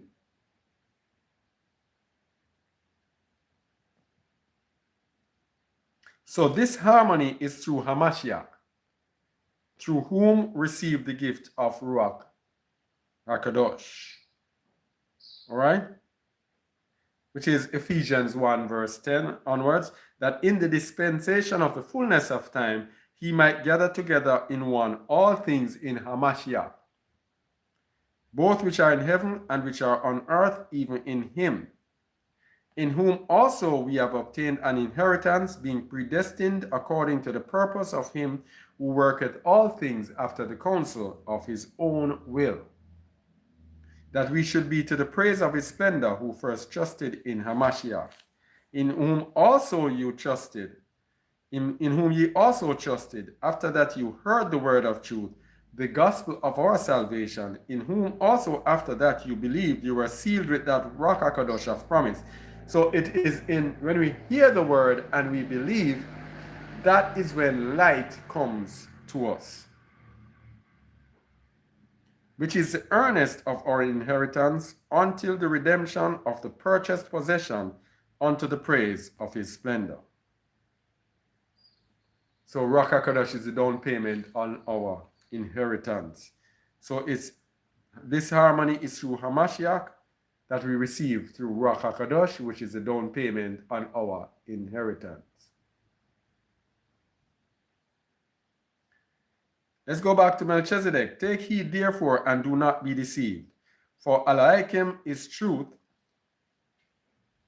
and I am is mercy, that mankind might be the hands and do the works to unite the body and the Ruach.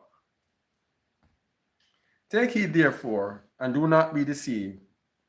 For Elohim is truth, and Yahuwah, I am, is mercy, that mankind might be the hands and do the works to unite the body and the spirit.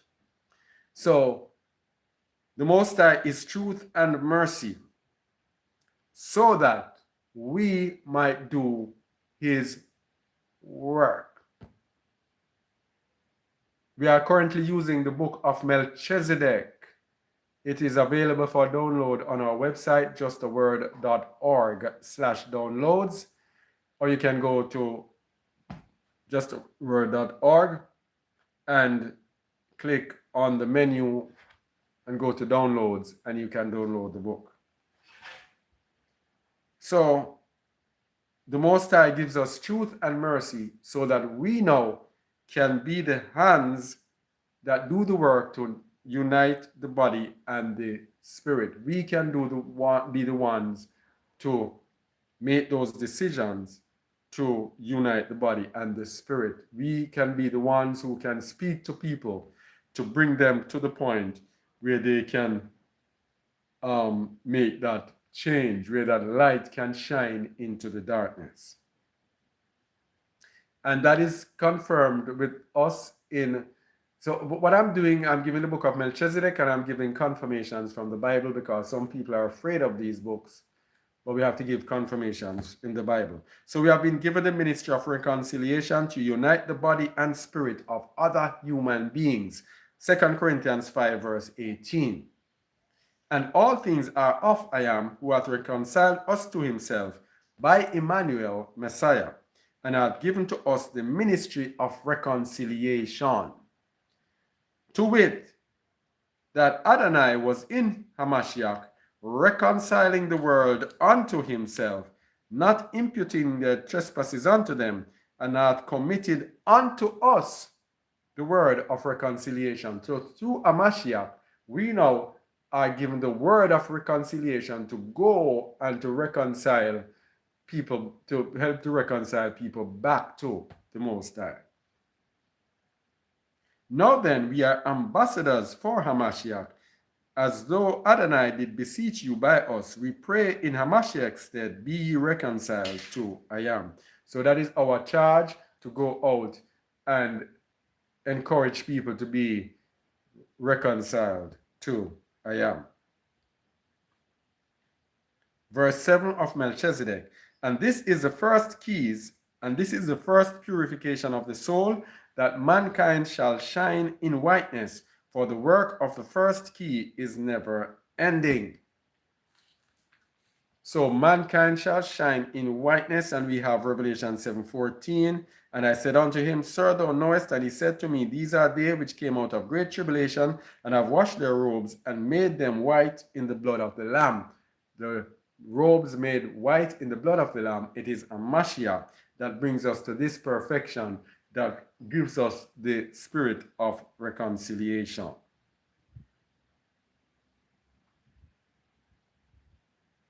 All right, so, well, I'm just looking at where we are. Melchizedek, chapter 15, page 22 now. Chapter 15, verse 22. Olam Asiya is the first Torah. It is when I am hears our prayers. We are thrust out of the Garden of Eden, and El Elyon and Elohim do see us. Yet it is when our hearts are pierced that we finally feel the breath of Elohim.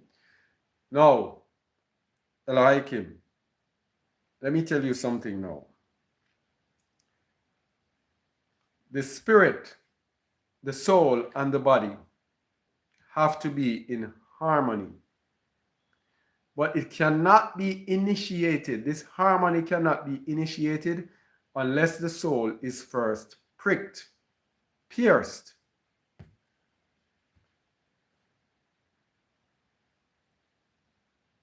Our conscience has to so stir us up that we have an initial desire. We have a desire, a strong desire for the light. We cannot just hear and then something happen. We have to be pierced. Our conscience has to be pierced. That is why the Bible speaks about in Jeremiah 31, is it?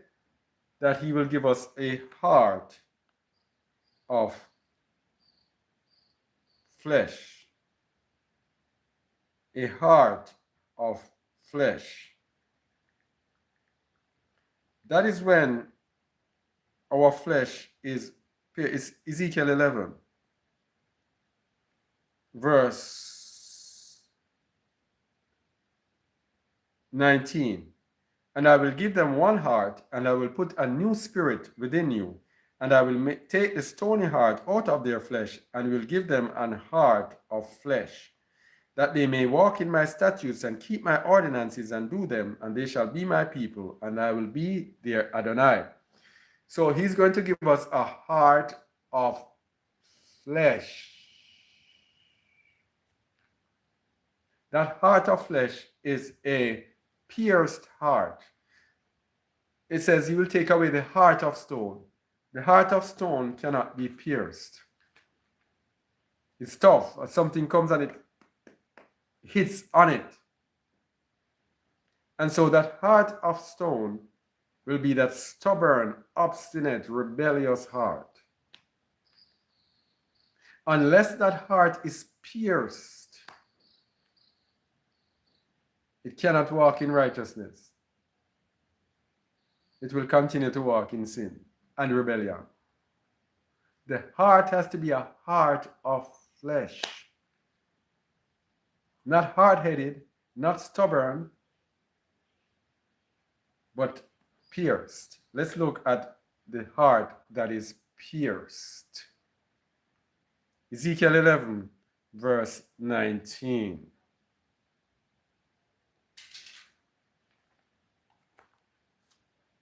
All right?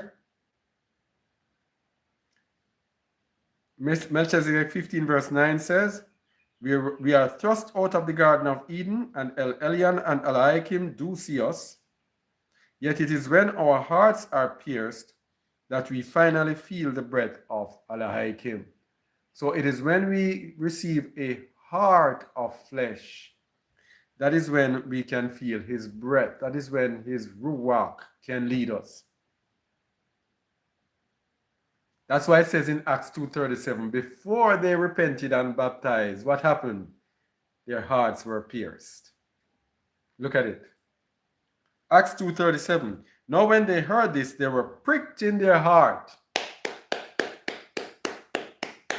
When you're pricked in your heart, that's when your heart is pierced. Your conscience is hit.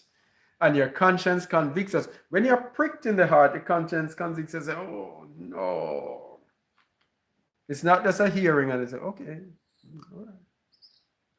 Pricked brings you down where you can be brought up. It brings you to a point of remorse. It brings you to a point of what else? Acceptance of guilt, an acceptance for a need to change, a desire for change that is now coupled with action to change. Acts 2:37 again. Now when they heard this, they were pricked in their heart and said unto Peter and to the rest of the apostles, Men and brethren, what shall we do? So this pricked or being pierced took on a desire for action. They were pricked and then they said, oh, no, what shall we do? And then Kepha gave them the remedy. Then Kepha said unto them, Repent and be baptized, every one of you, in the name of Emmanuel the Messiah, for the remission of sins, and you shall receive the gift of Ruach HaKadosh. Wisdom of Solomon 16, verse 11. For they were pricked that they should remember thy words, and were quickly saved. So, no salvation until the hearts are pricked. If the men were not pricked in their hearts, they would not have said to Kepha, What shall we do? So many people come up and they ask for baptism. It's not because they're pricked in their hearts, it's just because it is religious routine. Okay, let me just baptize. Let me just. You have to be pricked in your heart. You have to, it has to be a conscience. And it is not something that you're pricked for now, and then tomorrow you forget about it. It is something that is truly, truly deep, that you will not forget. Wisdom of Solomon 16:11. For they were pricked that they should remember thy words, and were quickly saved, not falling into deep forgetfulness, they might be continually minded of thy goodness.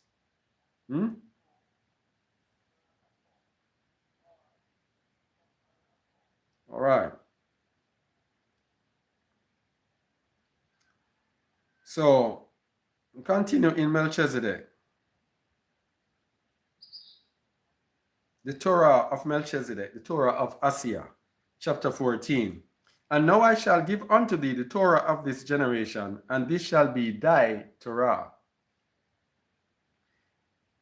And the covenant between I am who I am and mankind unto all generations.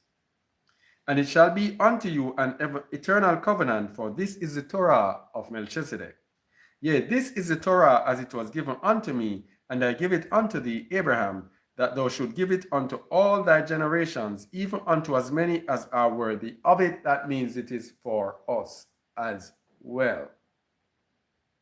All right?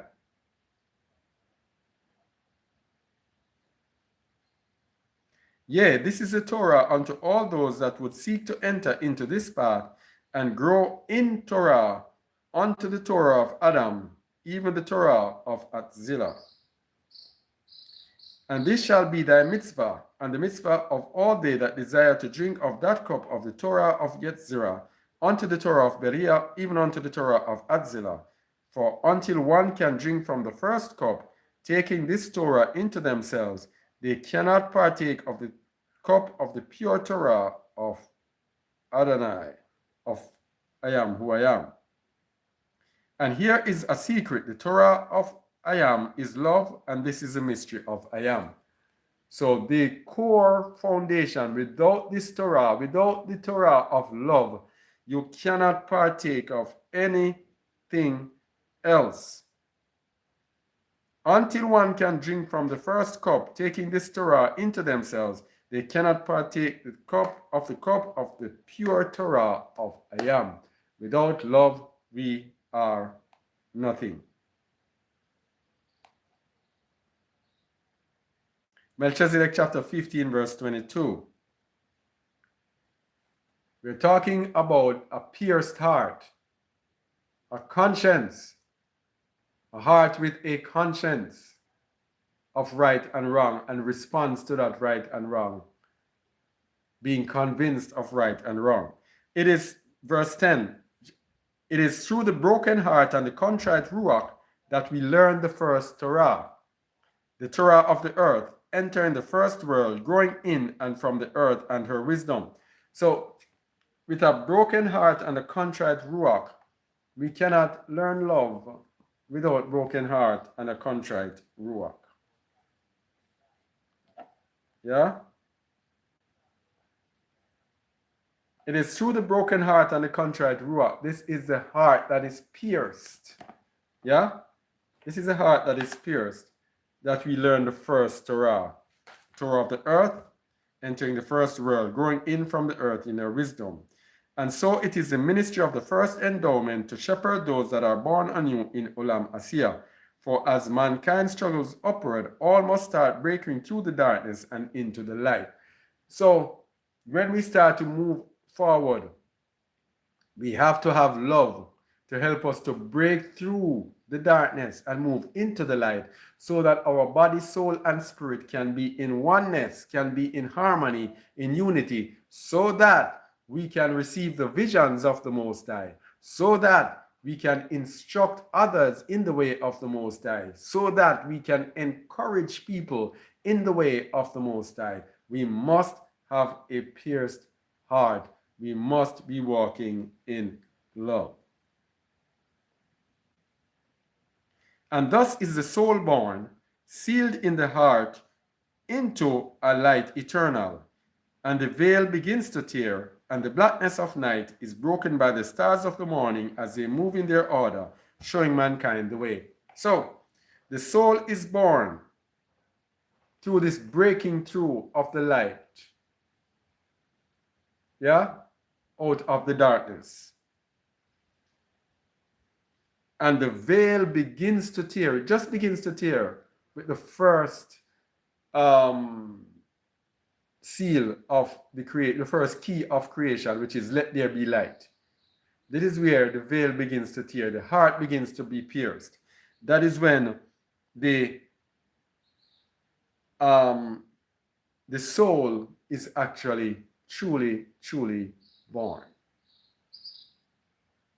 The soul is not born, truly born spiritually, until the body, soul, and spirit become one. This is when the veil is torn. This is when the darkness can now be taken away from us. This is when we can now be walking in light and walking in truth.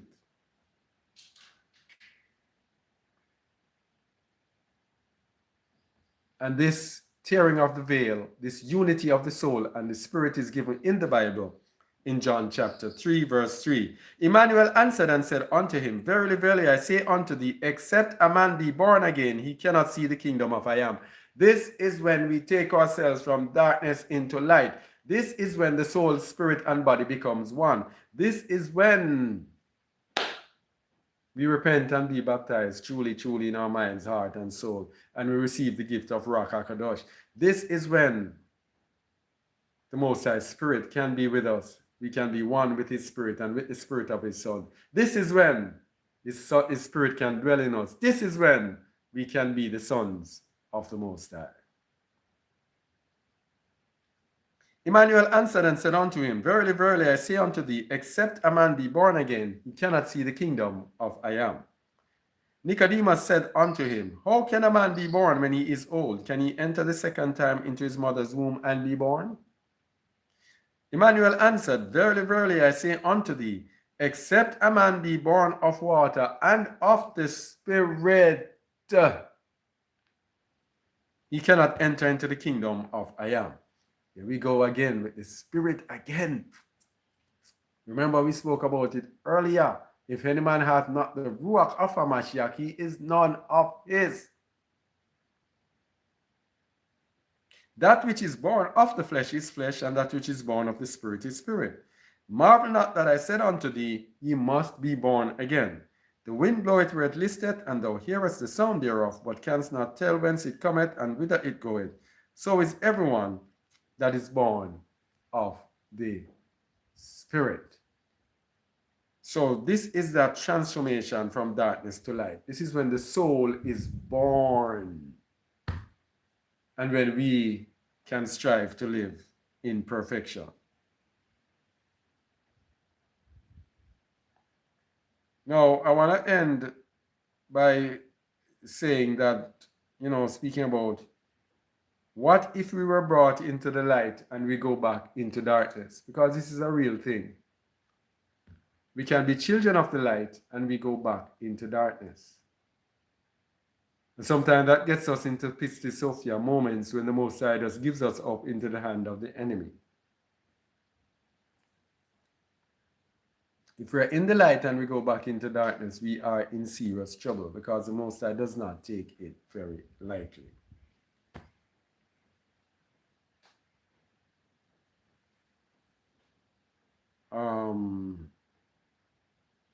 Let's get an idea. We're going to Jeremiah 13. Jeremiah 13, let's start at verse 1. And prophetically, we will see how this happened to our nation, but then spiritually, we can get the understanding of what happens when the Most High will give us over to the wicked. Jeremiah 13:1. Thus saith I am who I am unto me. Go and get thee a linen girdle and put it upon thy loins and put it not in water. So I got a girdle according to the word of I am and put it on my loins. And the word of I am came unto me the second time, saying, Take the girdle that thou hast got, which is upon thy loins, and arise, go to Euphrates, and hide it there in a hole in the rock. So I went and hid it by Euphrates, as I am commanded me. And it came to pass after many days that I am who I am said unto me, Arise, go to Euphrates, and take the girdle from thence, which I commanded thee to hide there. Then I went to Euphrates, and digged, and took the girdle from the place where I had hid it, and behold, the girdle was marred, it was profitable for nothing.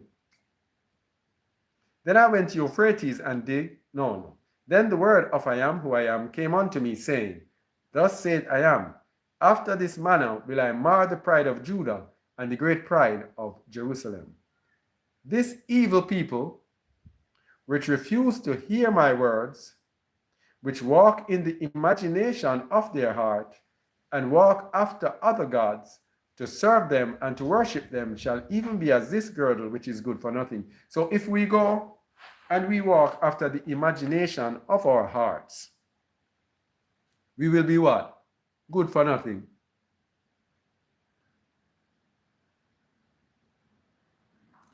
For as the girdle cleaveth to the loins of a man, so have I caused to cleave unto me the whole house of Yasharal and the whole house of Judah.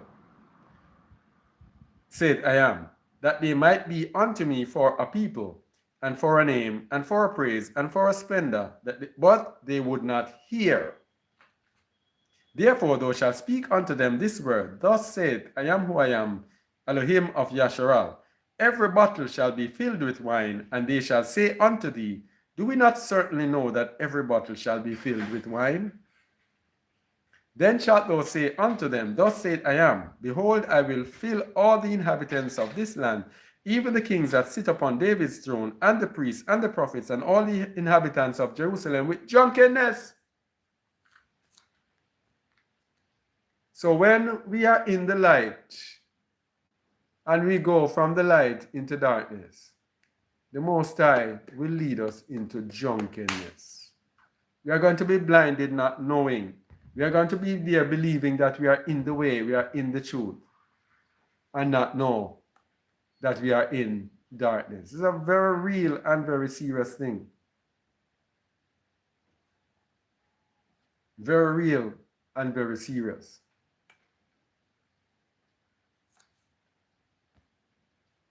Where are they? And I will dash them one against another, even the fathers and the sons together, said I am. I will not pity nor spare, nor have mercy, but destroy them. Hear ye and give ear, be not proud, for I am had spoken. Give esteem to I am who I am, your Elohim, before he caused darkness. Give esteem to him before he caused darkness. So we can be in the light, and we go, and he says, I will cause drunkenness and darkness upon you. Give splendor to I am who I am, your Adonai, before he cause darkness, and before your feet stumble upon the dark mountains. And while you look for light, you turn it to the shadow of death. He turn it to the shadow of death and make it gross darkness. So he can make the light into darkness. We have to, and we have to remain steadfast, or else we might encounter a Pistis Sophia moment. Yeah, we have to remain in the light. In Hebrews 10, 21 to 31, it tells us about if we sin willfully. After we receive knowledge of this truth, there remains no more sacrifice for sins. Yeah? No more sacrifice for sins. Hebrews 10, 21 to 31. And having an high priest over the house of I am, let us draw near with a true heart, in assurance of faith, having our hearts sprinkled from an evil conscience and our bodies washed with pure water. Let us hold fast the profession of our faith without wavering, for he is faithful that promise. So we must continue in the light without wavering.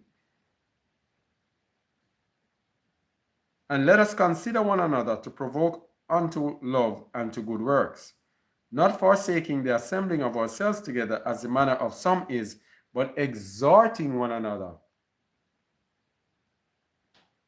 And so much more as we see the day approaching. For if we sin willfully, after that we have received the knowledge of the truth, there remaineth no more sacrifice for sin. So after we have been brought to the light and we willfully sin, then that sacrifice of a Mashiach has nothing to do with us.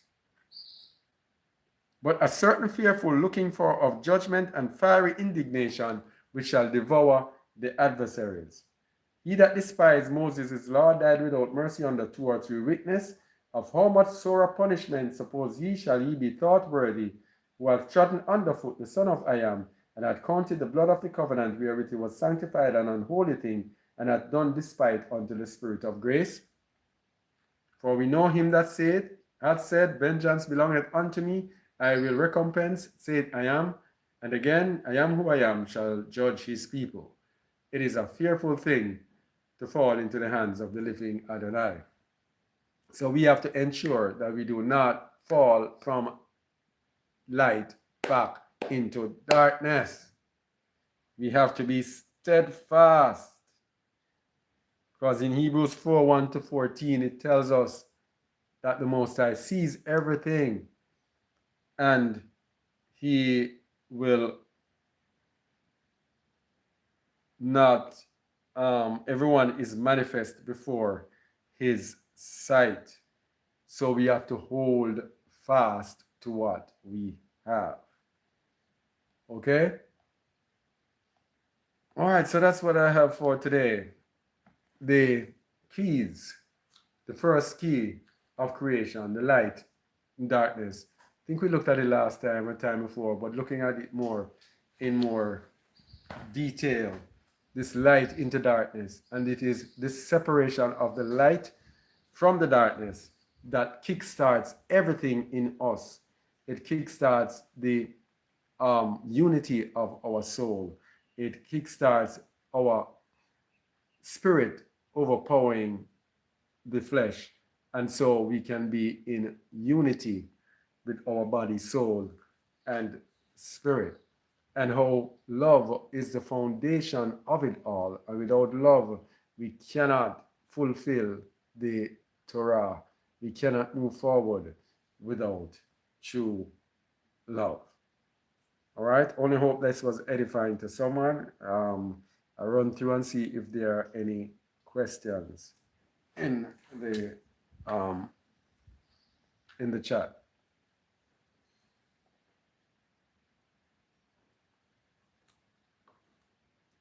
All right.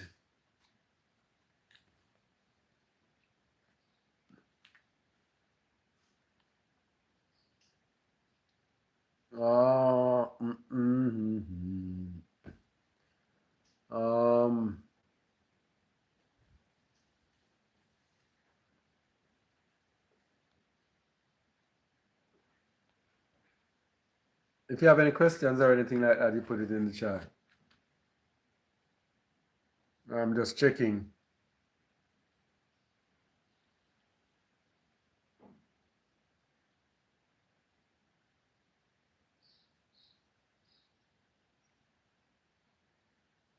Those that dwell in the light cannot dwell with those in darkness. Religion is darkness.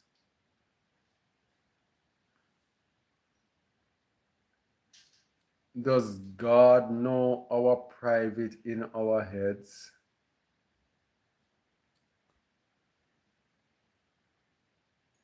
Does the Most High know our private thoughts? Excuse me. Yes, it says it in the book of Hebrews. I think that's what you're saying. In the book of Hebrews,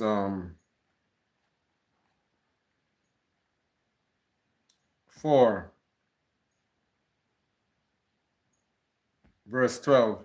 For the word of I am is quick and powerful and sharper than any two-edged sword, piercing even to the dividing asunder of soul and spirit, and of the joints and marrow, and is a discerner of the thoughts and intents of the heart. Neither is there any creature that is not manifest in his sight, but all things are naked and opened unto the eyes of him with whom we have to do. So he's a discerner of the thoughts and even the intents of the heart. Even the intents, what you intend to do, he knows that. Not only the thoughts, but what you intend.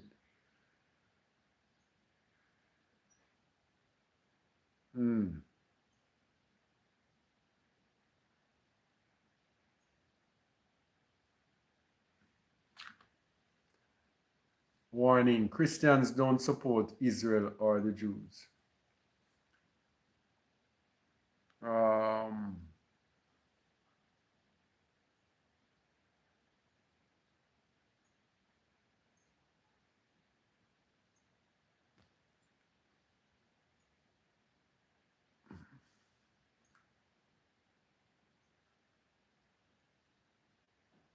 yeah, the people are lost and have no clue we are arriving in the last hour. And the book of Second Baruch tells us that things are mixed and everything is mixed up.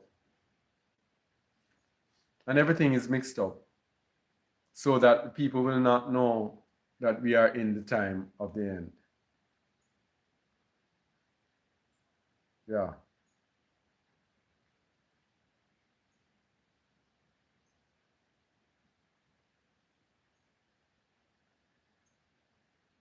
Yeah.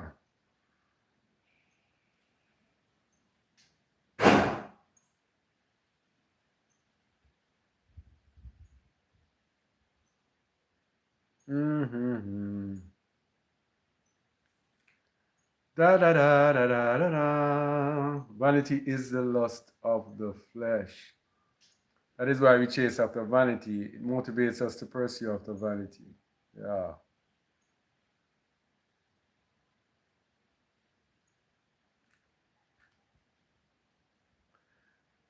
If only we let ourselves be ruled by the desires of righteousness and let it motivate us, we will pursue the things that lead to righteousness.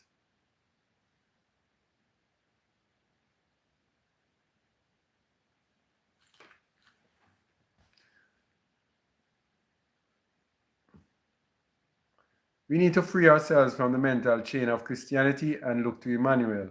We keep focusing on the prison instead of the fact that we are free in Emmanuel. That's it. Well said.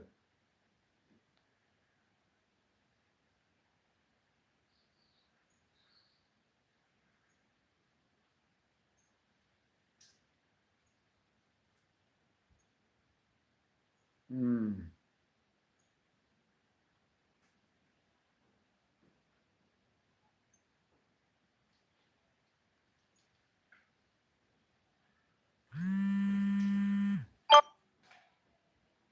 Madam.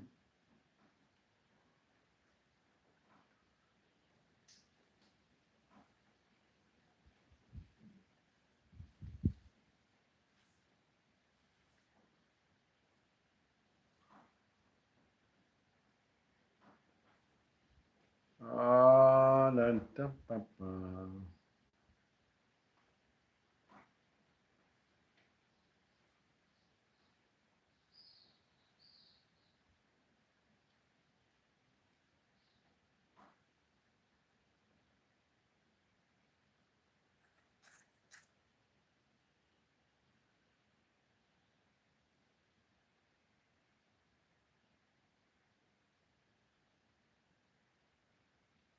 Yeah, so if you have anything to say, and remember, I was saying about Jaw Radio. If you have anything, we want to have more interviews, and that was given to me by through a vision.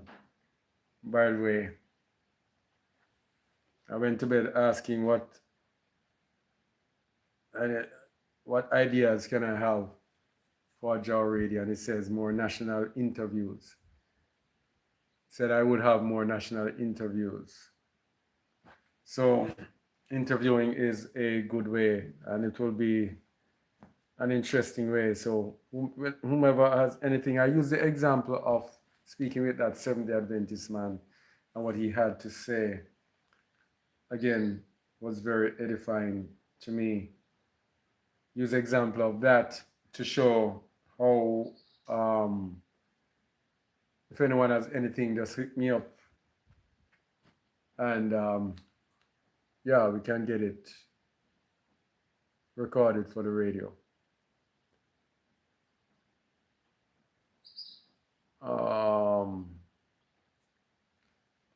Darkness hides our sin, but light shows us our sin and makes us consider conscious of our sinfulness.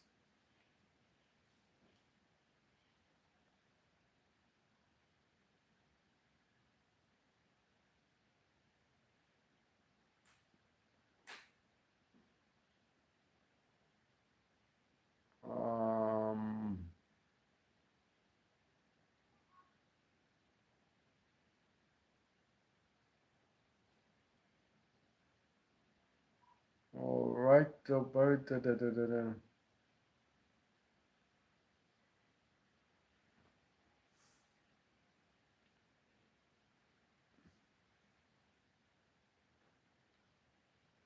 I am new here and I was wondering, why do you read I am instead of Yahuwah? Is there a particular reason? And that was so long ago. I think we did a couple of videos on it. We have a video on Jah Prophecy channel as well. As revelations from the Most High as to his name. I am who I am. That's revelation to us. And we do not fight against you for using Yahuwah. That is your choice. We tell you what we use. We're not name people who are going to be fighting people about names and to be priding ourselves that we have the name, etc. No, we just call him what we call him. If you want to follow, you follow. That's what we say. All right?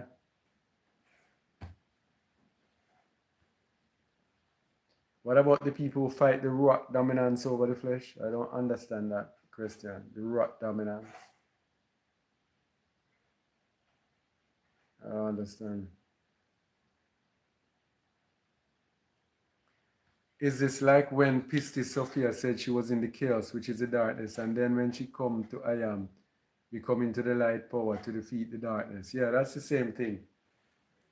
It's the same thing. We come into the light to bring us out of darkness. But remember, Pistis Sophia, she was in the darkness, and the emanation of self-willed had her in the darkness. It is the same thing that has us in the darkness, self-will. When we have self-will, that is when we remain in darkness.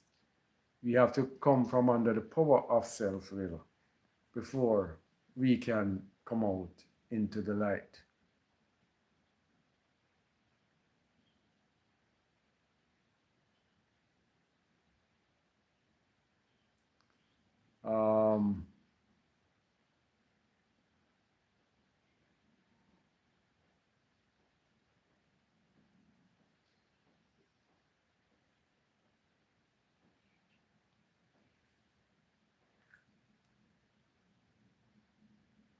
All right, all right.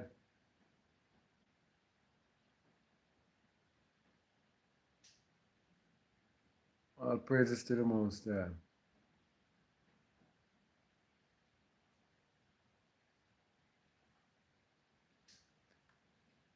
Being filled with love is the true key for the light in the vessel. That's it.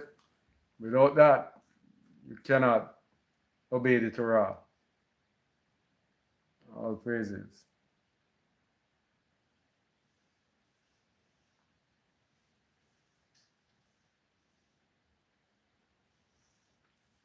Proverbs 6.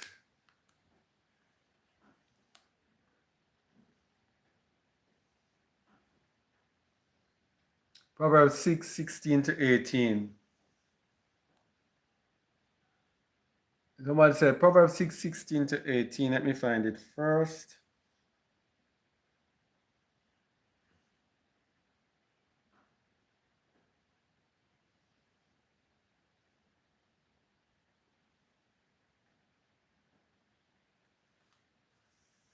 Proverbs 6, 16 to 18.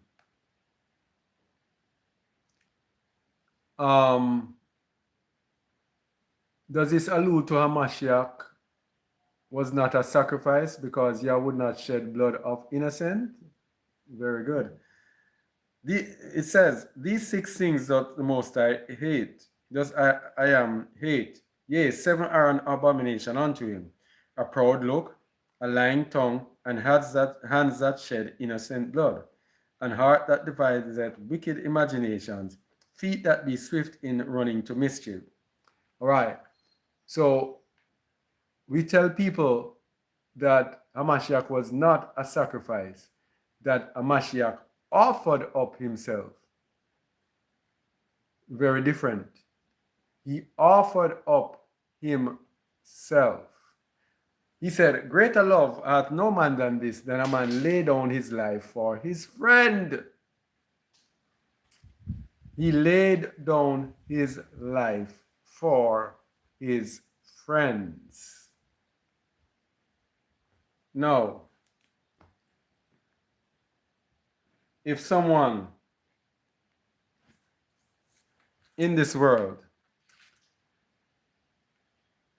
committed suicide,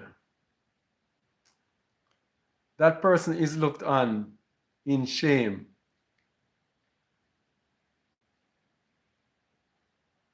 But if a person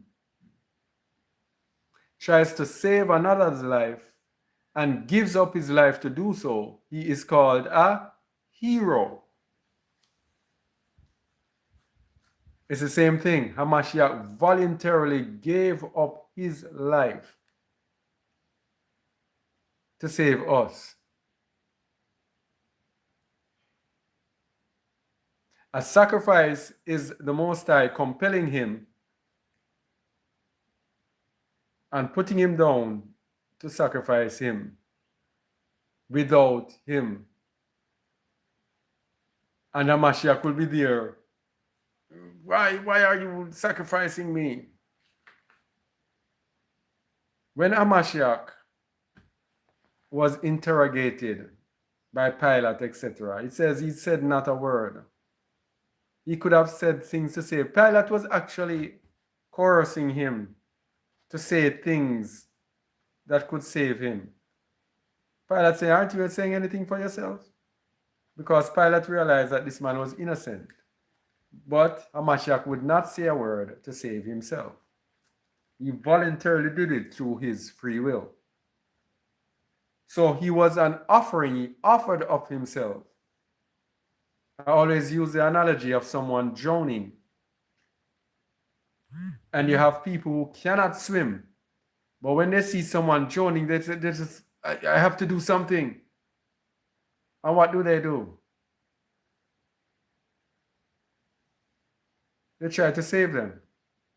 A lot of the times they also die, but they gave up their life to save the person. That person is a hero. Yeah. Not a sacrifice. All right, the next person says, regarding willful sin and forgiveness, does that mean, and by the way, his disciples continued with the same spirit, which was to the spirit of, what should we say, of self-sacrifice, sacrificing themselves for others.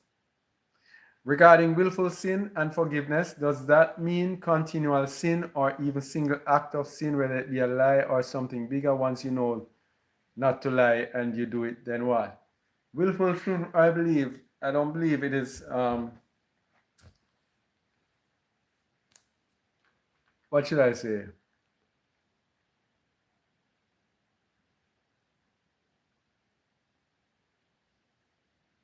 I did a few things on it. Um,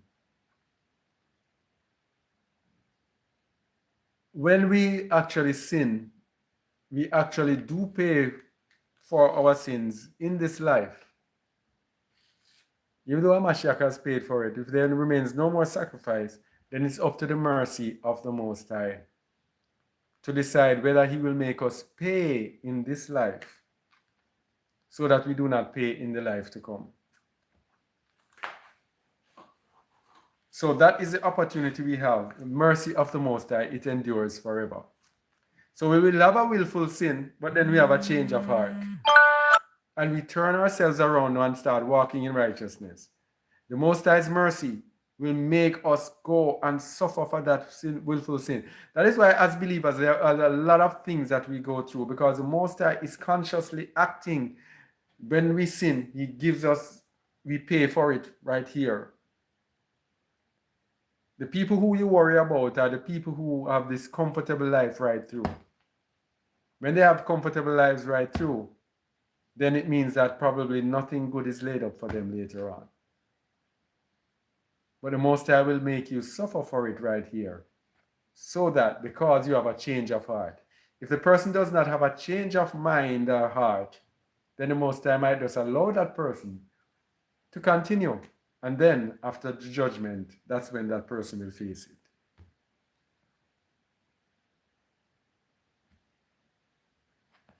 I am having a hard time loving the other nations because my heart is guarded against them. I don't hate them, it's just I don't trust them. What is your opinion? The word says, never trust thine enemy. I'm not saying to trust them.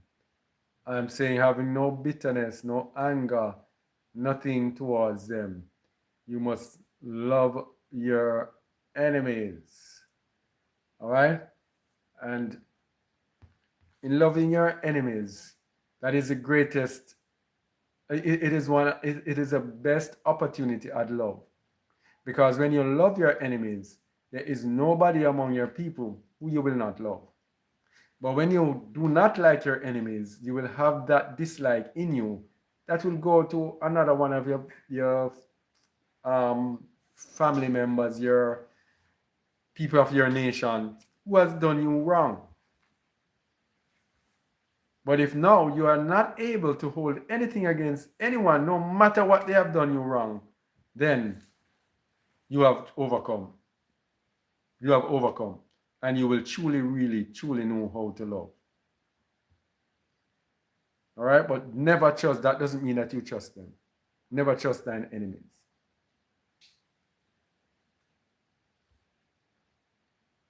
All right?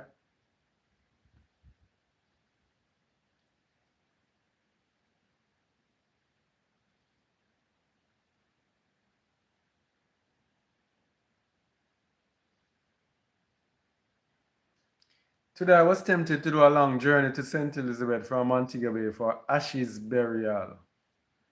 However, I declined and some family members were criticizing me. Was I being self-righteous to not take that journey? You see, this burial on Sabbath is a serious thing because they do that in rebellion against the Most High. Almost all of these burials, especially in Jamaica, I know, are on Saturdays in rebellion against the Shabbat. And they want you to profane the Shabbat. The Shabbat is a feast and there should be no mourning in the feast. The only way you do something like that, and again, if you read the book of Jubilees, it tells you if you go on a long journey, then you have profaned the Shabbat. And it says, even in Jubilees, it says you shall die. It's only the mercies of the Most High. So you should not undertake any long journey on the Shabbat. All right? And, yeah.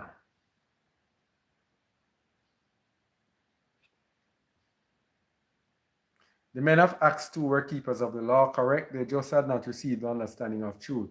Therefore, they could receive the Ruach right away because their hearts were pricked. Yes, indeed. The forgiveness of the Most High was there. It's those who repented and believed. The mercy of the Most High is readily available because He is merciful. Yeah? We do not want to bear false witness against our neighbor. Not all people in another nation is your enemy. Some are not actively seeking to do you harm. Exactly. And it is those that will receive the barakah of the Most High. Those who are not seeking to actively harm His people. Those who are loving His people. Anyway, it's getting late. I don't want it to read 3 hours. 10 minutes up to the 3 hours. The time is going. All praises to the Most High for His mercies and for His truth. All praises to the Most High for this day that we come together and we fellowship together. All praises to the Most High for His mercies, for they endure forever. All praises to the Most High. Just a reminder again, I should have said it before, that the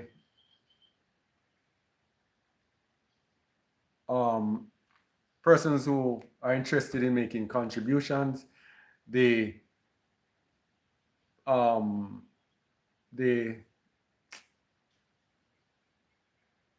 means of donation, of receiving donations have changed. So you can check our website, justaword.org/donation, justaword.org/donation, password offering, or you can email me on any of our websites for how you can make donations. I thank all the persons who have donated to us, all the persons who have taken the time to make the offerings of sacrifice of love. We truly do appreciate it. Truly do appreciate your contributions. And all praises to the Most High, and much barakah to you all. All praises to those who are here, who are learning with us and learning from us. All praises to the great Most High for you all. And we give thanks and praise to the Most High. Give thanks and praise is the Most High. Give thanks and praise to the Most High. Give thanks and praise to the Most High. Electronics and the Shabbat, a huge topic in my household. Thoughts? Electronics, what are you doing with electronics? Are you doing it to give esteem to the Most High as part of your fellowship, of your worship, of your studies, or whatever? You see, we can become too Pharisaic. We can become like those who say they are Jews and are not. They don't turn on the lights. They don't do this. They don't do some things that they don't do. When you start doing those do's, you can end up in a position where you're like the man who went into the market riding the donkey. And then he listened to everything from everyone. And by the time he listened to everything from everyone, when he came out of the market, he was walking and had the donkey on his back. Can listen to advice until he did all sorts of things. Yeah? The Most High has never shown me anything that doing these electronics are wrong. If he showed me or told me, then I would have said it. Yeah? We use these things. For example, if no electronics on the Shabbat, how would we get out the word? How would we get out the word to the people? How would we have some people have fellowship? Because the commandment on the Shabbat is that it shall be a holy convocation, a holy meeting. Some people cannot meet. So this provides a means of people meeting. So people can obey the commandment for it to be a holy meeting, a holy convocation. Yeah? So the only thing I'd say with electronics is if it is something that goes into pleasure. But like me, using these things to bring out the word and to study the word.